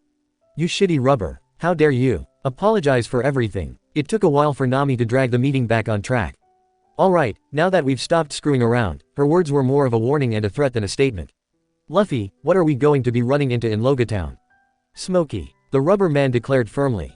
The rest of the crew waited for an explanation, but none was forthcoming. Who or what is Smokey? Nami asked with exaggerated patience. He's a marine that turns into smoke. Luffy elaborated. A devil fruit. Usopp asked curiously. A Logia. It makes him impossible to hit because he's smoke. How are we supposed to beat that? The sniper despaired. The rest were less dramatic, but they did still look to their captain for an explanation. Shishishi, just leave him to me. Luffy laughed. If it was the smoker from the war in Marineford, he would be a challenge, but the rubber man didn't expect much trouble from this one. Okay, what else? Luffy considered it, then smacked a fist into his palm. Oh, Zoro gets new swords and Usopp gets new goggles. And Buggy shows up with Alvida and tries to kill me. Alright, if you're handling this unhittable marine then none of that sounds like a problem. Can you remember anything else? Nami pressed, because by now she knew her captain enough to not put any faith into his intellectual capacity or danger sense. Luffy crossed his arms and thought hard, tongue sticking out of his mouth in raw concentration as he tried to dredge up information from the depths of his cranium. Aha, he exclaimed. When we were in Water 7, my grandpa said that my dad was in Logatown, too. Your father, is he important? What's his name? Nami asked with a frown. I guess, Luffy said uncertainly. He's a revolutionary. His name is Dragon. Nami took a deep breath before letting her feelings be known. Luffy, Dragon isn't just some revolutionary. He's the revolutionary, their leader. Stop dismissing important information. Okay. Luffy agreed, having no idea what she was getting so worked up about. Do you know any other big shots? Usopp asked, only half joking. Well, I guess my grandpa is a big deal in the Marines. Luffy said, while picking his nose. Monkey D. Garp, of course. Sanji huffed in amused exasperation. They have the same name, but I didn't think a Marine hero would be related to our shitty rubber captain. Gramps wanted me to be a Marine, but pirates are way cooler. Luffy nodded. And I promised Shanks I would give him back my hat when I became a great pirate. Red Hair Shanks, the Emperor. Zoro wasn't even surprised at this point. That's him. His crew used to hang around our village. Nami had a headache. Okay, so our captain has connections to a lot of important people. Anyone else? Did the Whitebeard pirates babysit you when you were a kid? The question was sarcastic, but Luffy's reply made her smack her head against the table. No, but my brother joined them after he went to sea. Your brother Ace is Firefist Ace. Zoro was now just straight up amused. Luffy, I swear to God, if you say tell me that your mother is Big Mom or something like that, I am going to hurt you. Nami said sweetly. I don't know who my mom is. Luffy replied. This is interesting but not really important right now. Sanji said, striking a cool pose and taking a drag of his cigarette. What is important is that you tell me if we meet any beautiful ladies in Logatown. Love Cook. Zoro insulted. You wanna go, Marimo? Sanji roared in outrage. Nami bonked both of them preemptively. Zoro runs into one, I think. Luffy scratched at his cheek. Her name is Tashigi, she's a swordswoman on Smoker's crew. Swordswoman. Zoro's interest was suddenly piqued. Is she any good? Don't even think of cutting her clothes off, you barbarian. Sanji yelled. I'm not a pervert like you, swirly brow. Zoro shouted back. I'd just cut her up if we fight. You have no idea how to treat a lady. If she's decided to live by the sword, then she knows that she can die by the sword. Brute. Ogre. Enemy of women. Sanji, I'm hungry. Not much else was accomplished that day. XXXXX. Monkey D. Dragon watched as his son and his crew went about Logatown. They were an interesting bunch, none more so than their captain. Dragon had not been a presence in his son's life. He could not be, not without drawing the attention of the world government towards him. Still, he had occasionally checked up on him, enough to know that there was something wrong. Luffy was too strong, his spirit already showing signs of an awakened conqueror, and he moved like a man with too much experience for someone who had only just started his journey. Curious, to say the least. Dragon continued watching as he climbed to the top of the execution platform, easily dodged the attempt by Buggy the Clown to trap him in the pillory and proclaimed to the world that he would be the Pirate King. Dragon had to grin at that. It was a worthy ambition, and not one originating out of base greed like it did with so many other pirates. Of course, making such a brazen declaration at the sight of Galdi. Roger's death was a surefire way to get the Marines riled up. The garrison commander, Captain Smoker, immediately set out to capture Luffy. By that point, Dragon was not terribly surprised to see that his son seemed to already know about Smoker's devil fruit and that he was able to deal with the Logia despite having no haki. He didn't win, but Smoker also wasn't able to pin him down. Just another clue that something was off about Luffy. Many a rookie pirate's career ended when they first encountered a Logia. The intangibility granted by that class of devil fruit was an enormous advantage against those who were still new to the world. Luffy was fighting like a man who had already faced and overcome such challenges. Their fight took them all the way back to the docks, and then Luffy revealed his plan. He stole Smoker's jeet, which turned out to have a seastone tip, and used the man's own weapon to disable him. Dragon chuckled, imagining the Marine captain's humiliation. Since the seastone tip had never been mentioned, it could only mean that Luffy had somehow either recognized it or known about it ahead of time. Neither of that should be possible, seeing as this was the East Blue where the material was extremely rare. Dragon had a mystery to ponder. Chapter 6. After leaving Logatown, they easily made it up Reverse Mountain and into the Grand Line. This time Laboon was not a surprise and they were able to stop before Luffy's special seat got broken off. "So, this is Laboon?" Nami asked in awe. "He really is huge." The navigator was more than a little intimidated by the island whale's size, but Luffy's words about his friendliness settled her. "Shishishi, yeah." Luffy laughed, glad to see his friend again. He just wished that Brook was here. "Hey Laboon, eat us." "What?" His entire crew shouted in shock. He had mentioned Crocus, but failed to explain that the old doctor was looking after Laboon from the inside. The whale, intelligent beyond a mere animal, understood the request and saw no issue with it. The Going Merry was quickly swallowed. After a period of terrified, confused screaming from everyone except Luffy, who laughed the whole way down to the stomach, they arrived in Laboon's painted insides. "Are we dead?" Nami and Usopp sobbed. "It must be a dream." Zoro opined with authority. "That makes sense." Sanji hummed in agreement. Then they were ambushed by a giant squid, which got killed before they needed to do anything themselves. "Hey, old man Crocus." Luffy yelled at the doctor. "Huh, you know me, youngster?" Crocus asked, frowning in confusion. He was quite sure he hadn't met this man before, although that straw hat did look very familiar. "I'm Monkey D. Luffy and I'm going to be the Pirate King." Luffy replied. That jogged Crocus' memory, as he recalled another reckless fool wearing that same straw hat before he passed it on to an easygoing red-headed apprentice. He chuckled in amusement, privately wondering if this was the one that Roger had been waiting for. "Is that so? Well, I wish you the best of luck. What can I do for you? Can we have a log pose?" Luffy asked shamelessly. "What's a log pose?" Nami and Usopp asked. "You came to the Grand Line without one." Crocus sputtered, then shook his head with a sigh. "Of course you did. Sure, I can give you one." "Just like that?" Usopp asked incredulously. "What is a log pose?" Nami repeated her question, more irritably. "It's something you need to navigate this treacherous sea. Normal compasses don't work on the Grand Line." Crocus explained. "Why didn't you mention this when we were in Logatown, Luffy?" Nami demanded, smacking her captain over the head. "I forgot." Before further violence could be visited upon the rubber man's person, Laboon began smashing his head against the red line. Crocus went up to sedate him, and a particular pair of Baroque Works agents showed up. "1, 2, 3, baby."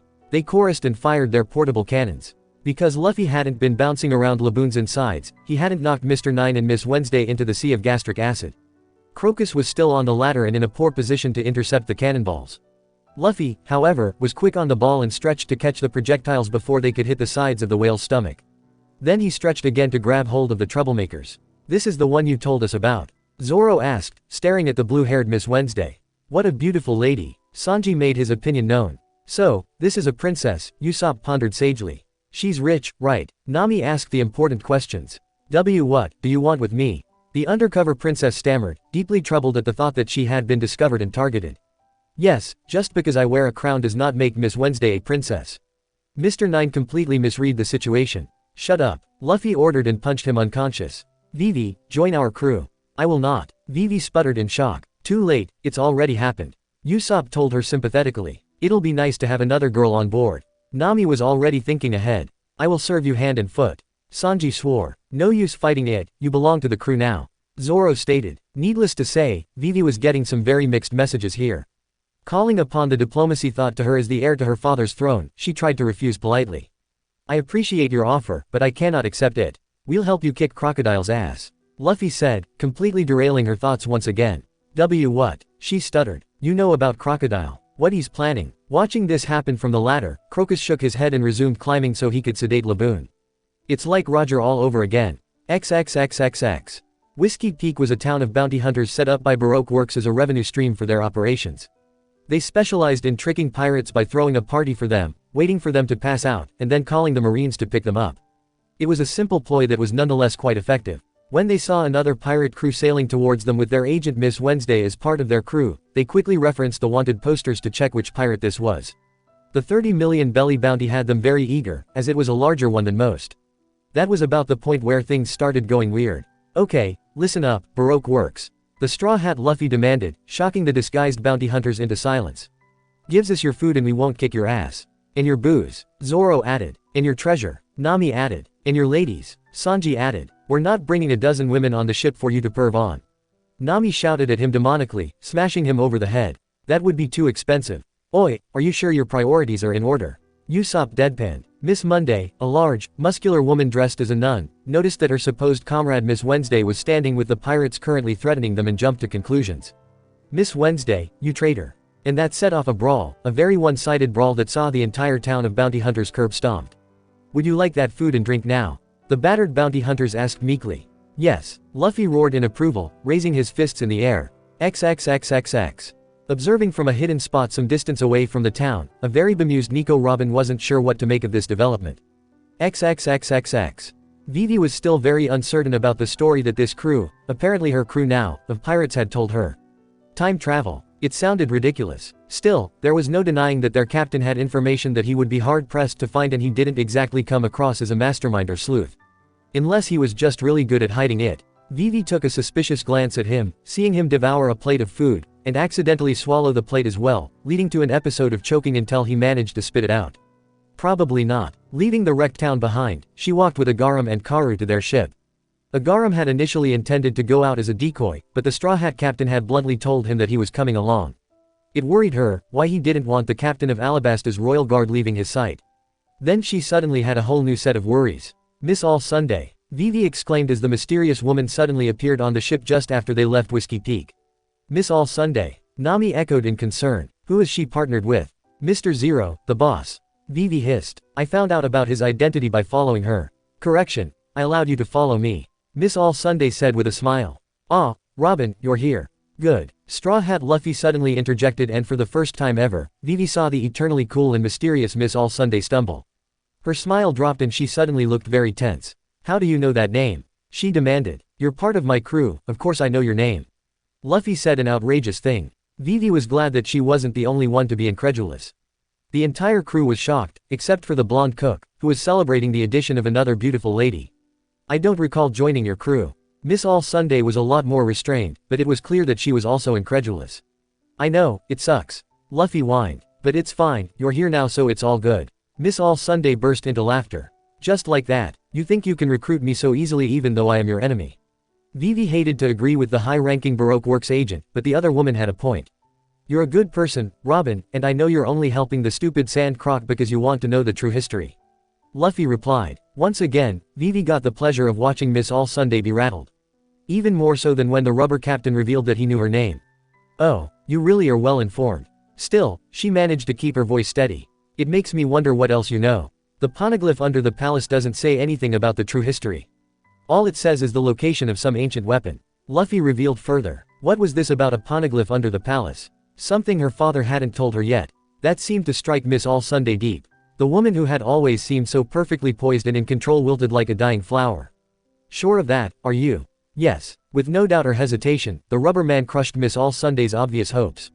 But it's fine. You can learn the true history with our crew. It's on Raftel. Dangling my desires in front of me like that to make me join you. You're quite the devil, aren't you?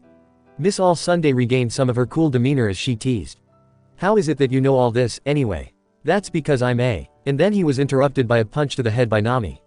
Don't tell that to everyone you meet. The orange-haired woman yelled at him. She hasn't agreed to join us yet. But she has. Luffy whined, holding his head. A secret. Miss All Sunday mused. I've always liked secrets, and you all seem convinced that I'm going to join your crew despite being so shocked at your captain's invitation. It wasn't an invitation, he said. You're already part of the crew. Mr. Bushido grunted. Damn straight. Luffy yelled, throwing his fists in the air. Look, I don't know you and you seem dangerous, but if Luffy says you're part of the crew then it's too late to say no.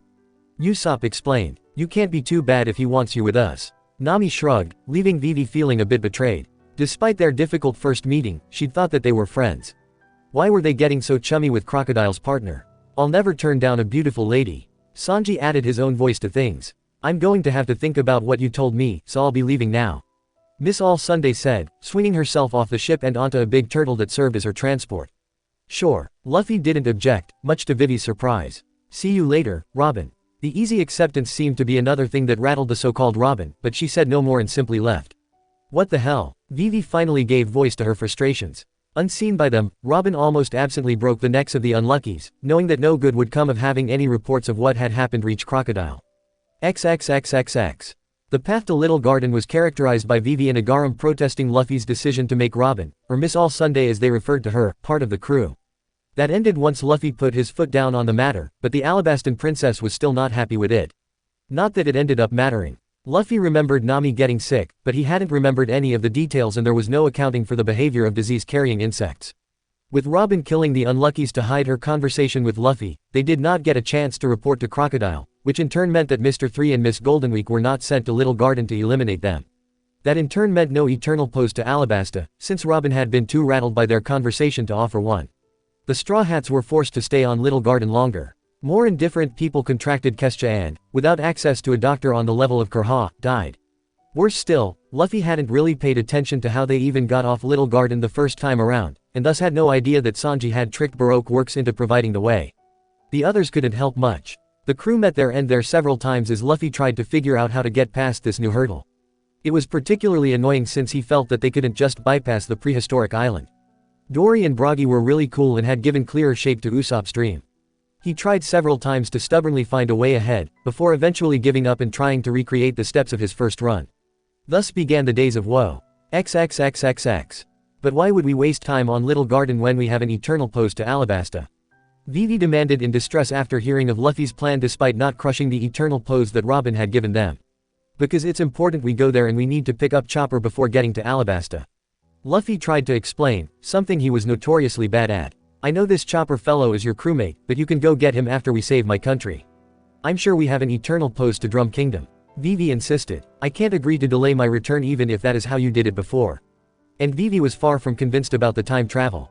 In the end, Luffy was unable to convince her and Vivi decided to return to Alabasta with Agaram, which ended poorly.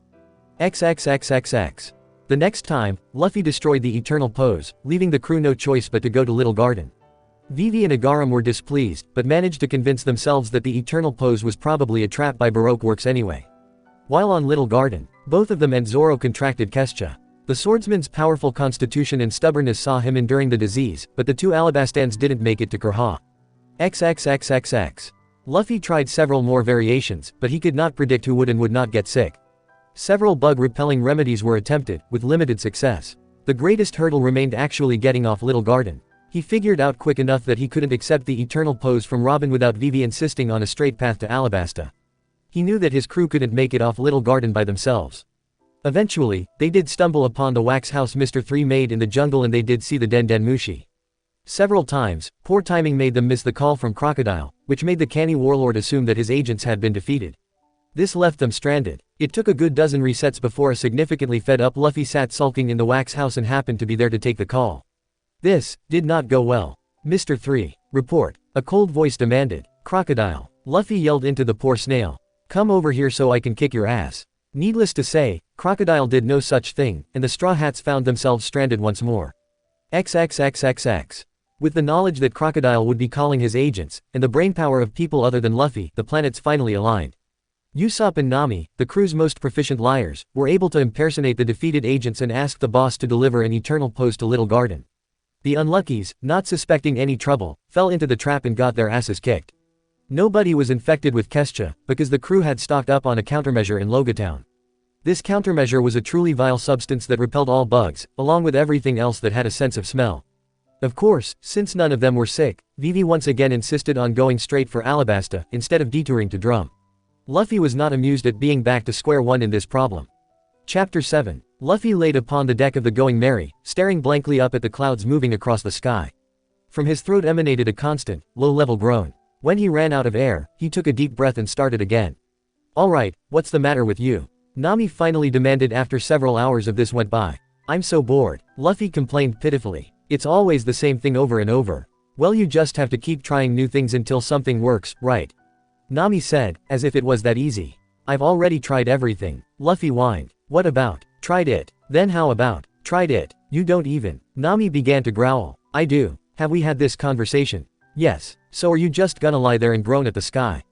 A frustrated navigator demanded. "You've always been a bit of a killjoy, but this is ridiculous." Luffy had not, in fact, always been a bit of a killjoy.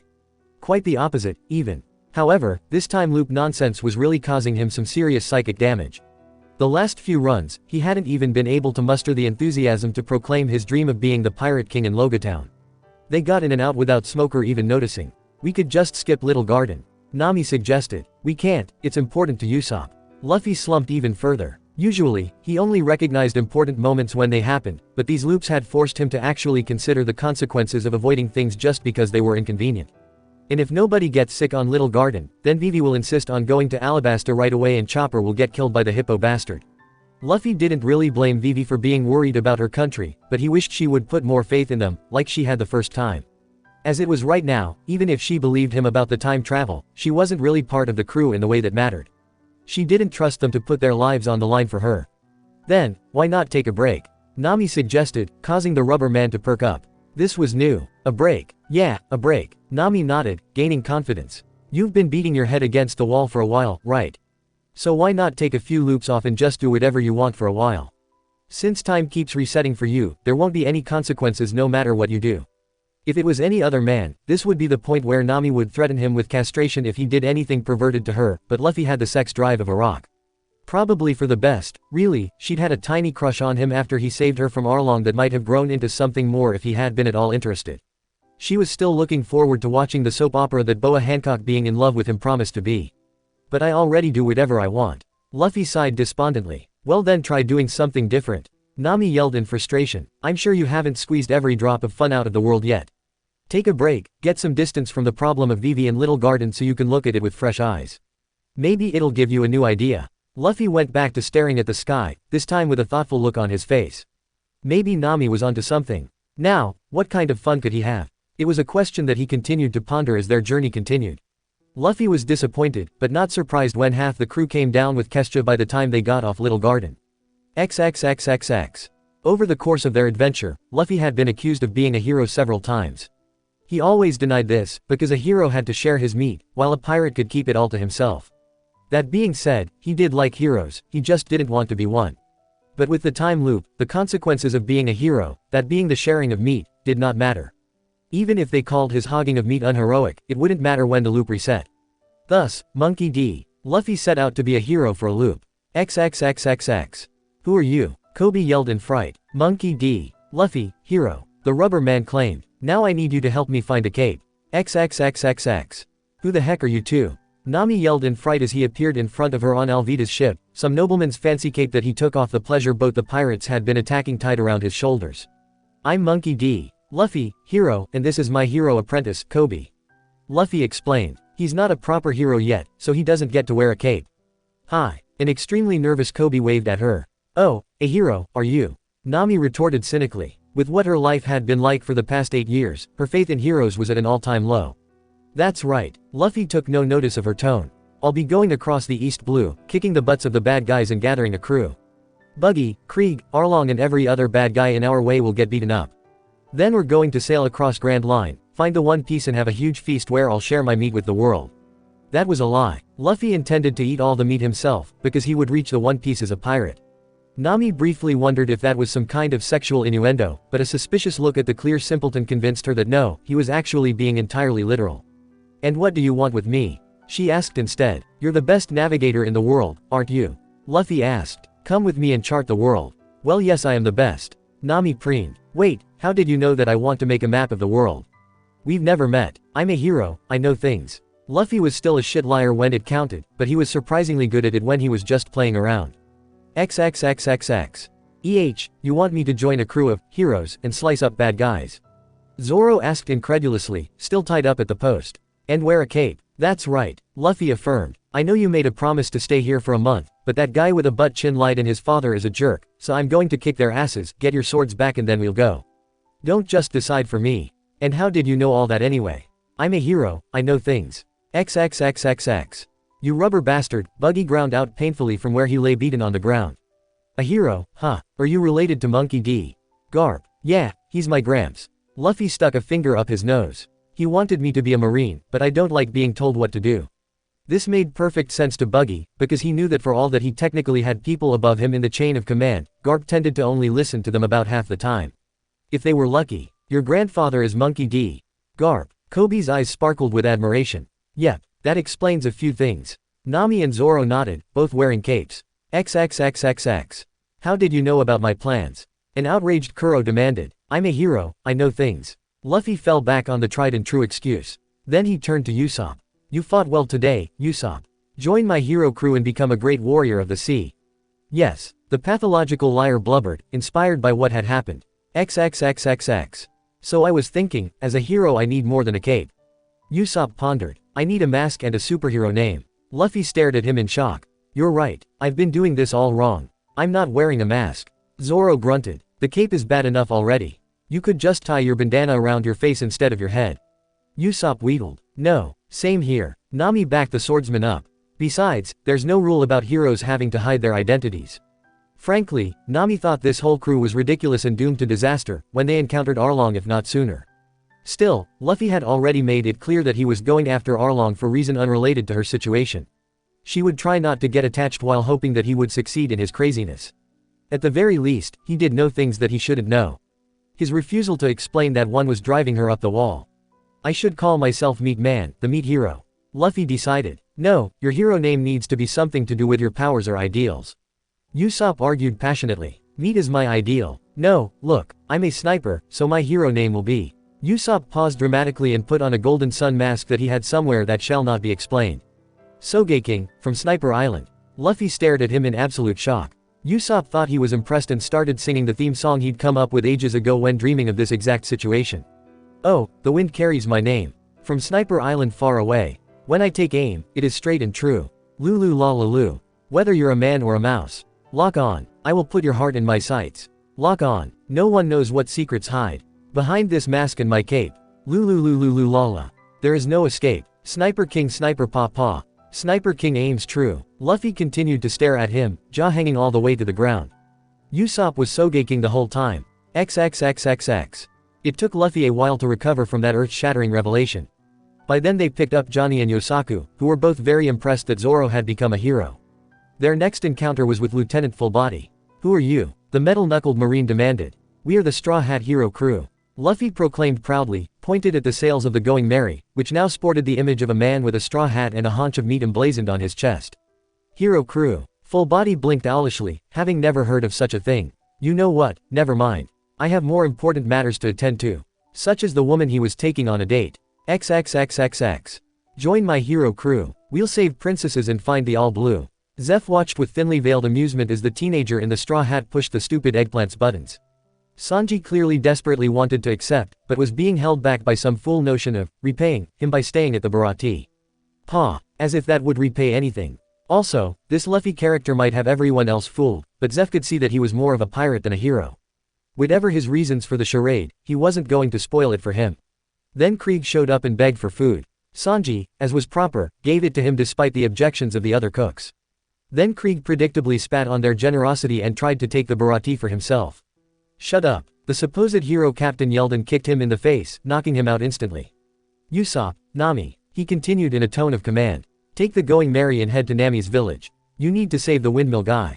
We'll come to you after Zoro is done fighting the hawk. Zeph's eyes narrowed suspiciously. The rubber boy seemed like an idiot, but that was some awfully specific information he had. Information that he shouldn't have. Interesting. He would definitely have to kick Sanji out of the Baratie so he could join them. XXXXX. Who are you? Arlong asked with calm fury, sitting in the pile of rubble he'd been punched into. Monkey D. Luffy, hero. The rubber man gave the usual reply for this run. You made Nami cry and hurt these people, so I'm going to kick your ass. You, a mere human. Arlong sneered, preparing to show this fool his place in the food chain. As it turned out, Luffy's place in the food chain was considerably higher than his. Not long after Arlong's defeat, Captain Nezumi arrived and tried to confiscate what he could for himself. "You're a bad guy, too," Luffy declared and punched him into the ground. "We'll be dragging you to Logatown." By now, he had realized that it was Nezumi that got them their bounty.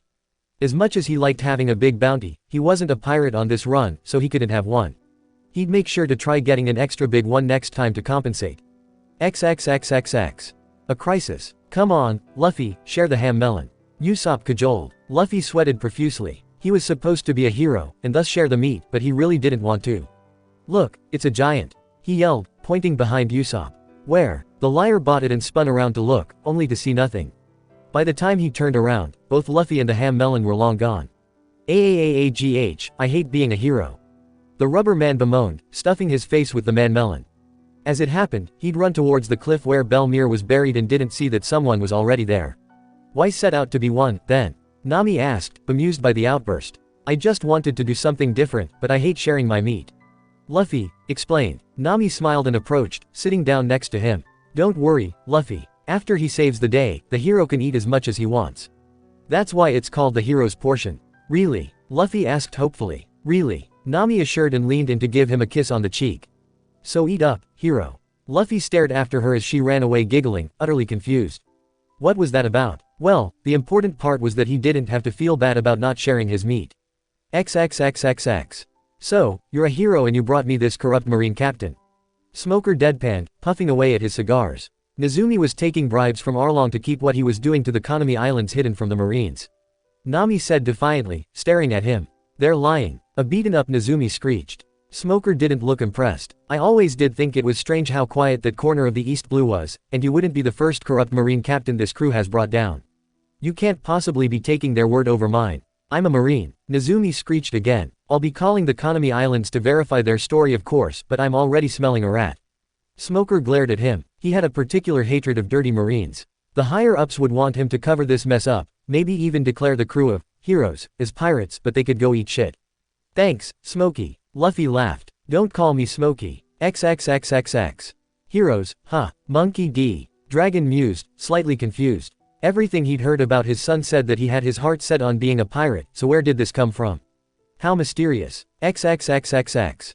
Oi, Luffy, since we're heroes we should help this lovely lady," Sanji suggested after they had saved Laboon from Mr. Nine and Miss Wednesday. "We will." The rubbery captain nodded. "She's a princess and heroes save princesses." "How did you know?" Vivi spluttered. "I'm a hero, I know things." XXXXX. With no bounty on his head, the Baroque Works agents in Whiskey Peak had no reason to try setting off their trap, but Luffy still coaxed them into a party. Then the Mr. Five pair arrived and a short fight broke out. With the reveal Vivi's and Agaram's true identities, things got a bit messy, but a surprising number of the people there supported her. As it turned out, loyalty between comrades was easier to foster than loyalty to some mysterious boss. "But why can't we go directly to Alabasta?" Vivi complained about their heading. "You said you would help." "We will, but first we have to go to Little Garden," Luffy repeated, once again not explaining anything. He'd tried explaining before and it was boring and never worked. "Oh my, and here I was, about to offer you an eternal pose to Alabasta," the unknown voice said lightly. "Well, unknown to everyone except Luffy." "Thanks, Robin, you're the best," he said with a wide smile. That derailed everyone, none more so than Robin herself. "Luffy, that's Miss All Sunday, Mr. Zero's partner," Vivi exclaimed. "I know," he nodded. "But she's also Robin, a good person. You seem awfully certain of yourself," Robin said, regaining her composure at least outwardly. "I'm a hero, I know things." "So I've heard." Now she was amused and tossed the eternal pose his way. "I look forward to finding out what exactly you know. See you in Alabasta, Robin." XXXXX. "Now can we go to Alabasta?" Vivi asked impatiently. Little Garden had certainly been interesting and exciting, but she needed to get back to her people. "Not yet. First, we need to get to Drum Kingdom," Luffy replied. "We don't have time for that," Vivi exclaimed, frustrated by all these delays. "It's important. There's someone there that we need if we want to save your country," Luffy insisted. "Trust me, I'm a hero." "Vivi, I know you're anxious, but please trust him," Nami said soothingly. "He hasn't led us astray so far." Very well," the princess huffed. "But can we please hurry?" "And why do you look so shocked?" Luffy's jaw snapped back into place like a rubber band and a huge grin replaced it. He hadn't been expecting that to work. XXXXX. Being able to progress past Little Garden was exciting for Luffy. It wasn't new, but it was newer than constantly repeating everything up to that point. Thanks to their preparations, nobody got sick, so they didn't need a doctor, and to Luffy's surprise, they weren't greeted with guns either. He had been fully prepared to bow his head and ask politely to be allowed on the island, but they weren't flying a pirate flag and didn't get the same reception. Luffy had been so excited that he'd forgotten that he wasn't a pirate this time. His first urge was to reset the loop so he could try to convince Vivi the same way as a pirate, but held back. After repeated failures, he was no longer convinced that he would be able to successfully complete his adventure on this run either. Might as well keep it going to gather information. If his crew, his original crew that was, had been privy to his thoughts, they would have fallen over in shock. Luffy, gather information. Heroes, huh? Dalton said with a slightly bitter smile. This country could have used some heroes before, when the Blackbeard pirates were rampaging through it. Luffy's blood went cold. Oh, I forgot that guy was here. Ace is chasing him. His reaction didn't go unnoticed. Zoro, ever vigilant, narrowed his eyes at his captain. You know him, Luffy. Yeah, he's a real bad guy. Used to be on Old Man Whitebeard's crew before he murdered a crewmate and ran away. Luffy answered, dredging up what he knew about the bastard. Whitebeard. Came multiple exclamations. No wonder we couldn't do anything against a pirate like that. Dalton muttered, shaking his head. At least he drove off Wapple. Big mouth. Luffy tilted his head. We ran to him on the way here. He'll be back soon. This naturally alarmed Dalton. What? No, I won't allow it. He was a tyrant and abandoned this country at the first difficulty. I won't let him come back. Does he have any swordsmen with him? Zoro asked with a glint in his eye. I don't think so. Luffy answered, frowning in thought. He's got a hippo and two weird guys that confuse together. It's kinda cool. Chess and Marimo. Dalton offered. Is that why we're here, Luffy? To prevent Wapple from oppressing this country? Vivi asked. Impatient as she was, she didn't want to leave Drum to its fate either. Certainly not after having met Wapple years ago and seeing what kind of man he was. No, we're here to pick up a doctor for our crew. The rubber captain said. But the only doctor left on the island is Kurha, and I don't think she's going to leave. Dalton pointed out. The old lady has an apprentice, Chopper. He's the one we want. Luffy countered. I didn't hear anything about an apprentice. Dalton frowned. They say that she's a witch and rides across the sky in a sleigh pulled by a monster. That's Chopper, he's going to be our monster. Well, I won't stop you. Dalton was clearly skeptical. But I must warn you that Dr. Kurha acts almost like a pirate. She comes and goes as she pleases, heals people and then takes whatever she wants as payment. XXXXX. With no one dying of Kesha, there was no need to climb the Drum Rockies. Luffy would have carried his whole crew on his back and climbed that sheer rock if he had to, but even he had to admit that it hadn't been fun doing it the first time. Fortunately, he'd learned the proper way of getting up there during the first loop. They were met at the castle gates by an irate Kurha. Who are you? You don't look like you need a doctor. The old woman demanded irritably. We do need a doctor. We're a hero crew and we're here for Chopper. Luffy announced, cape flapping in the wind. A hero crew. A shocker, Chopper echoed, hiding behind the door the wrong way. That's right. We're going to sail the Grand Line all the way to the end and have lots of adventures. We need a doctor to come with us. The rubber man explained. Oi, Luffy. Sanji said calmly. That's a raccoon dog. I'm a reindeer. Chopper roared, transforming into his heavy point. See, he's cool. Luffy pointed out the obvious. Chopper shifted back to his normal brain point form and started wiggling in delight. It doesn't make me happy to hear you say that, you asshole. And what makes you think I'll let you take my apprentice? Kurha broke in, brandishing a scalpel. Because he wants to go on an adventure and we'll kick Wapple's ass when he comes back. Luffy answered. Wapple is coming back, Chopper exclaimed. XXXXX. The fight against Wapple was pretty anticlimactic. The fat former king just wasn't much of a threat, and with the Straw Hats not running around, he was also outnumbered. Convincing Chopper to come with them was harder, but all it really took was some persistent pestering because he actually wanted to go. And he was super impressed at the thought of a crew of heroes. Then, they were finally off to Alabasta, much to Vivi's relief. XXXXX. ACEEE. The joyous shout shocked the Whitebeard 2nd Division commander out of his meal. A moment later, a rubbery missile hit him and wrapped its hands around him. Luffy. Ace sputtered in shock. How are you here, and why are you wearing a cape? Why wouldn't I be here? Luffy tilted his head sideways in confusion. You know I was going to set sail when I turned 17. Yeah, but I figured you were still in the East Blue since you didn't get a bounty yet. Ace reasoned. And again, what's with the cape? Oh, I decided to become a hero instead of a pirate. Luffy explained. The entire world stopped making sense for Ace. Luffy, not a pirate. It did not compute. His little brother never shut up about becoming the Pirate King. What? He blurted out, unable to say anything else. Then Luffy suddenly stopped grinning and his expression sobered, instantly alarming Ace. A lot of stuff happened. Come meet my crew and I'll explain. Damn right I will. Whatever had happened to Luffy, Ace wanted to hear it. XXXXX. Introducing Ace to his crew presented some surprising and unexpected problems. Those who recognized him were extremely wary of the powerful pirate, but the most extreme reaction came from Nami. "Your brother is a pirate." She spat angrily, confusing Luffy severely. It took him several seconds to reason out that this Nami had never really gotten over her hatred for pirates. Since the Straw Hats weren't a pirate crew, she had no reason to ever consider that some pirates were worse than others. "Don't worry, Nami. Ace is a good guy," he argued. To his relief, she simmered down. "Interesting crew you've got," Ace commented. "But why is everyone wearing a cape?" "Because we're heroes," Chopper explained enthusiastically. He decided not to touch that one. "Right. So, Luffy, you said you had something you need to tell me." XXXXX. Luffy had not intended to talk about the time travel thing again, at least not in this loop, but he also hadn't expected to get this far into it. "So that's why you always seem to know what's going to happen," Vivi exclaimed. "It's so boring," Luffy whined. "I even tried being a hero instead of a pirate just to make it more fun." "You wanted to be a pirate?" Nami asked, stunned. Luffy nodded with a grunt. "The Pirate King. I can't believe you," the navigator shouted. "It's not like the world government would let us stay heroes after we recruited Robin anyway." Luffy picked his nose. "I'm surprised we made it this far without getting a bounty. Why do you want to recruit Miss All Sunday so badly?" This time it was Vivi scowling in distaste. "She's already part of the crew, and a good person," Luffy explained. "A good person that helped plunge my country into civil war," the princess said bitterly. "That was the Sand Croc," he reminded her. "Alright, hold it," Ace interrupted, turning to his little brother. "So you're saying that I lose to Blackbeard and he uses me to start a war between the Marines and the Whitebeard pirates?" "Yeah, so don't run off to fight him," Luffy demanded. Ace could only roll his eyes at his brother's hypocrisy. As if the reckless rubber idiot had any room to talk about caution or restraint. "I'll be careful," but he would still fight him. Now that he knew about Blackbeard's devil fruit, he wouldn't be caught by surprise. "And you should be careful, too," he warned. "I know you said you beat him before, but Crocodile is a Grand Line veteran." "Don't worry, Ace. I know his weakness," Luffy laughed. XXXXX. The plan was simple. Instead of running around all over Alabasta, trying to stop the Civil War, they would just go right for the source of all the problems. Luffy knew that Crocodile was in Rainbase and that the Civil War can't be stopped as long as he was still around. He expected it to be easy, given that he was a lot stronger than he'd been the first time and knew what he was dealing with. What actually happened was somewhat different. Crocodile might not be in his prime anymore and he might have gotten a bit rusty playing Mastermind, but he was still a Grand Line veteran. He had been to the New World and survived that chaotic sea until he ran into Whitebeard.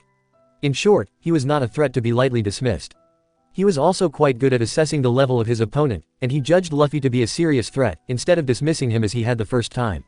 XXXXX. Luffy awoke back on his little dinghy with a gasp. What the hell was that? He yelled in confusion. Sand Croc was way stronger than before. This was false. Luffy had simply challenged a Sand Logia in the open desert.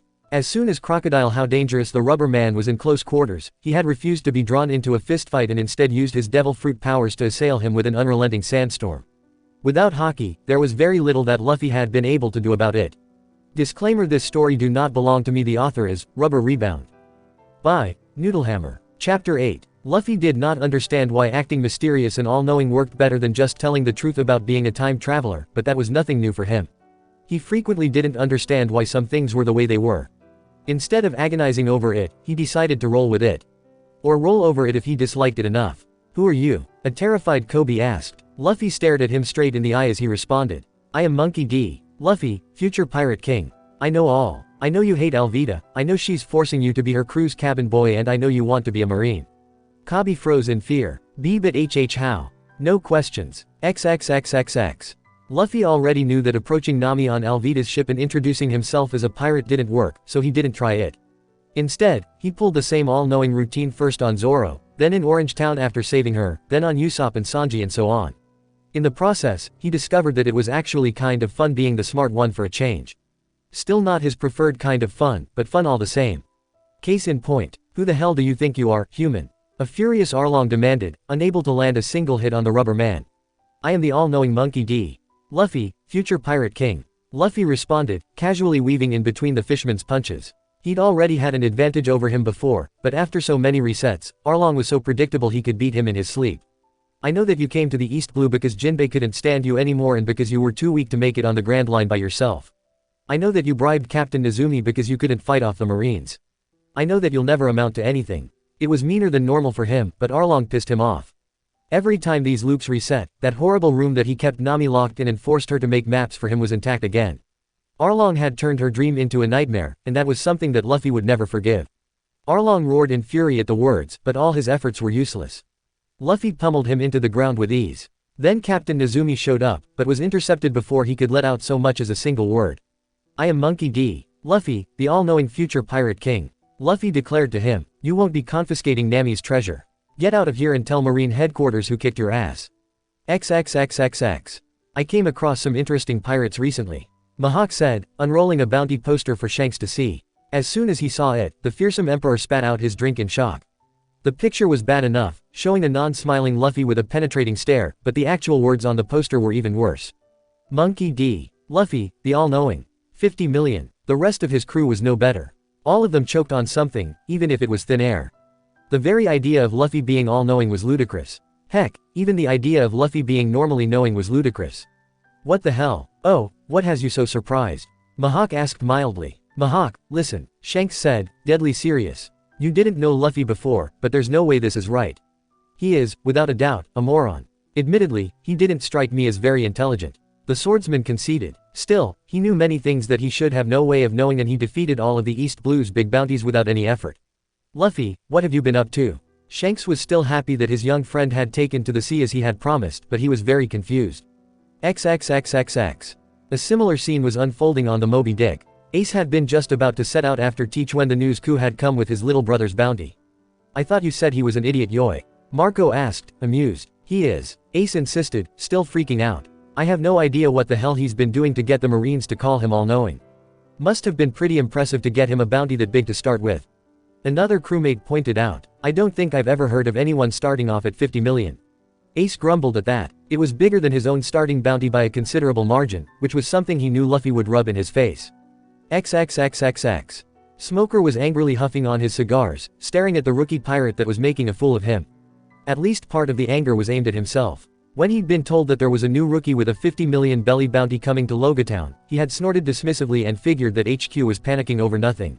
He'd been so certain that the bounty was inflated that he hadn't even looked at the poster. That had come back to bite him, as he'd passed right by Monkey D. Luffy, the supposedly all-knowing, while the rookie pirate was on his way to the execution platform, where he had announced that he would be the Pirate King with such utter surety that it left everyone speechless. That had been followed by a wild chase across the town, with the pirates seeming to get the better of them at every turn. "You're not getting past me, pirate," Smoker snarled. "Shishishi, you've defeated yourself, Smokey," Luffy said mysteriously, laughing. Smoker was done playing games and rushed at the pirate with a stream of smoke. Rookies were always surprised by his devil fruit and quickly caught.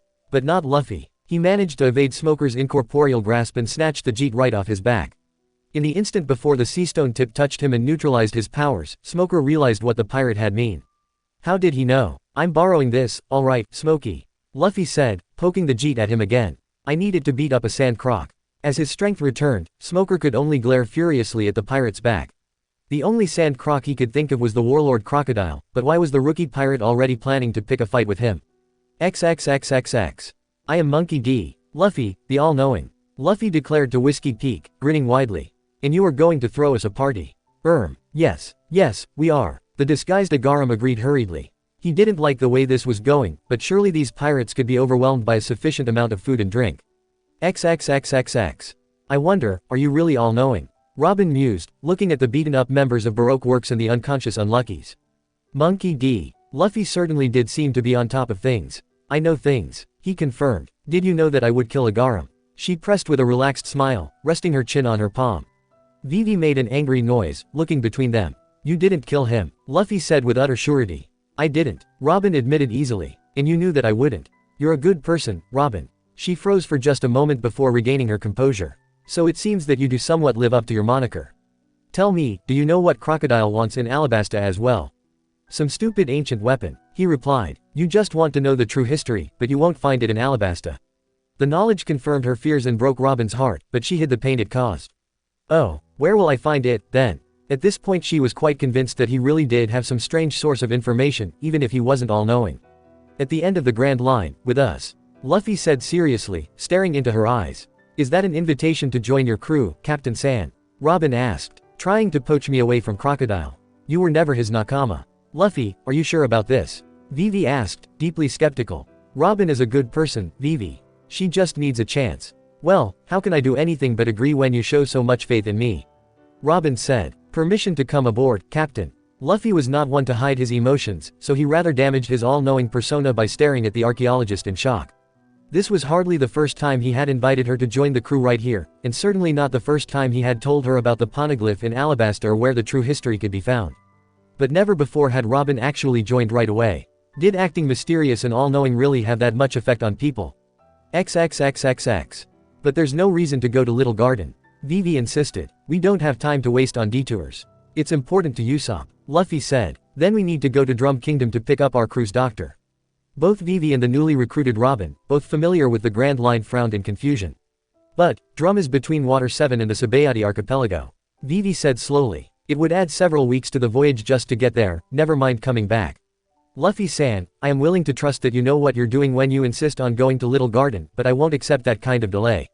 Luffy's jaw dropped in shocked confusion. No, that's not right. Drum Kingdom is right after Little Garden. Captain San, where did you get that idea? Robin asked. Her tone was amused, but her eyes were sharp. It was always like that before. An increasingly panicked Luffy insisted. Before, Robin pressed. Captain San, what exactly is the source of your information? The rest of the crew leaned in further, just as curious. Luffy had always brushed their questions aside before and never seemed surprised by anything, so this was very new to them. Seeing that the jig was up, Luffy abandoned his all-knowing act and shrugged. I'm stuck in a time loop. This is the first time that something is different. You expect us to believe that? Nami, Usopp, Zoro and Sanji all shouted at him. It's the truth. Luffy shouted back. Why do you think I know everything? Do I look smart to you? You foof, so that's how it is. Robin chuckled, more relaxed now that she had the situation figured out. As a Grand Line veteran, she knew not to dismiss anything as impossible.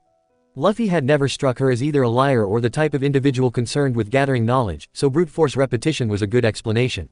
You've already lived through these events. That's how you knew what Crocodile is planning and what my true goals were. How many times have you looped? I wasn't counting. Luffy shrugged again. Anyway, this is the first time I managed to convince you to join my crew this early. Please help me get out of this stupid loop, Robin. Oh, what makes you think I can help you? She asked, raising an eyebrow. Because you're super smart, the smartest on the crew. He replied immediately. Alright, I will do my best. Tell me how this got started. Everyone paid close attention as Luffy once more explained the situation in Marineford, interrupted by the usual exclamations when he dropped some shocking bit of info about his family. Devil fruits often have strange and esoteric powers that you wouldn't expect. Robin mused. Could it be that you unknowingly used your Gomu Gomu no Mi to stretch time itself, causing it to spring back like a rubber band? That would be my best guess, given that the loop seems to reset every time you lose someone close to you. So I just have to keep all my Nakama alive? Luffy asked. That's what I was going to do anyway. Wait, Nami interjected in a tone of someone just realizing something. If you're constantly looping through time and your goal is to keep us all alive and together, then why the hell have you been acting like you know everything instead of just telling us?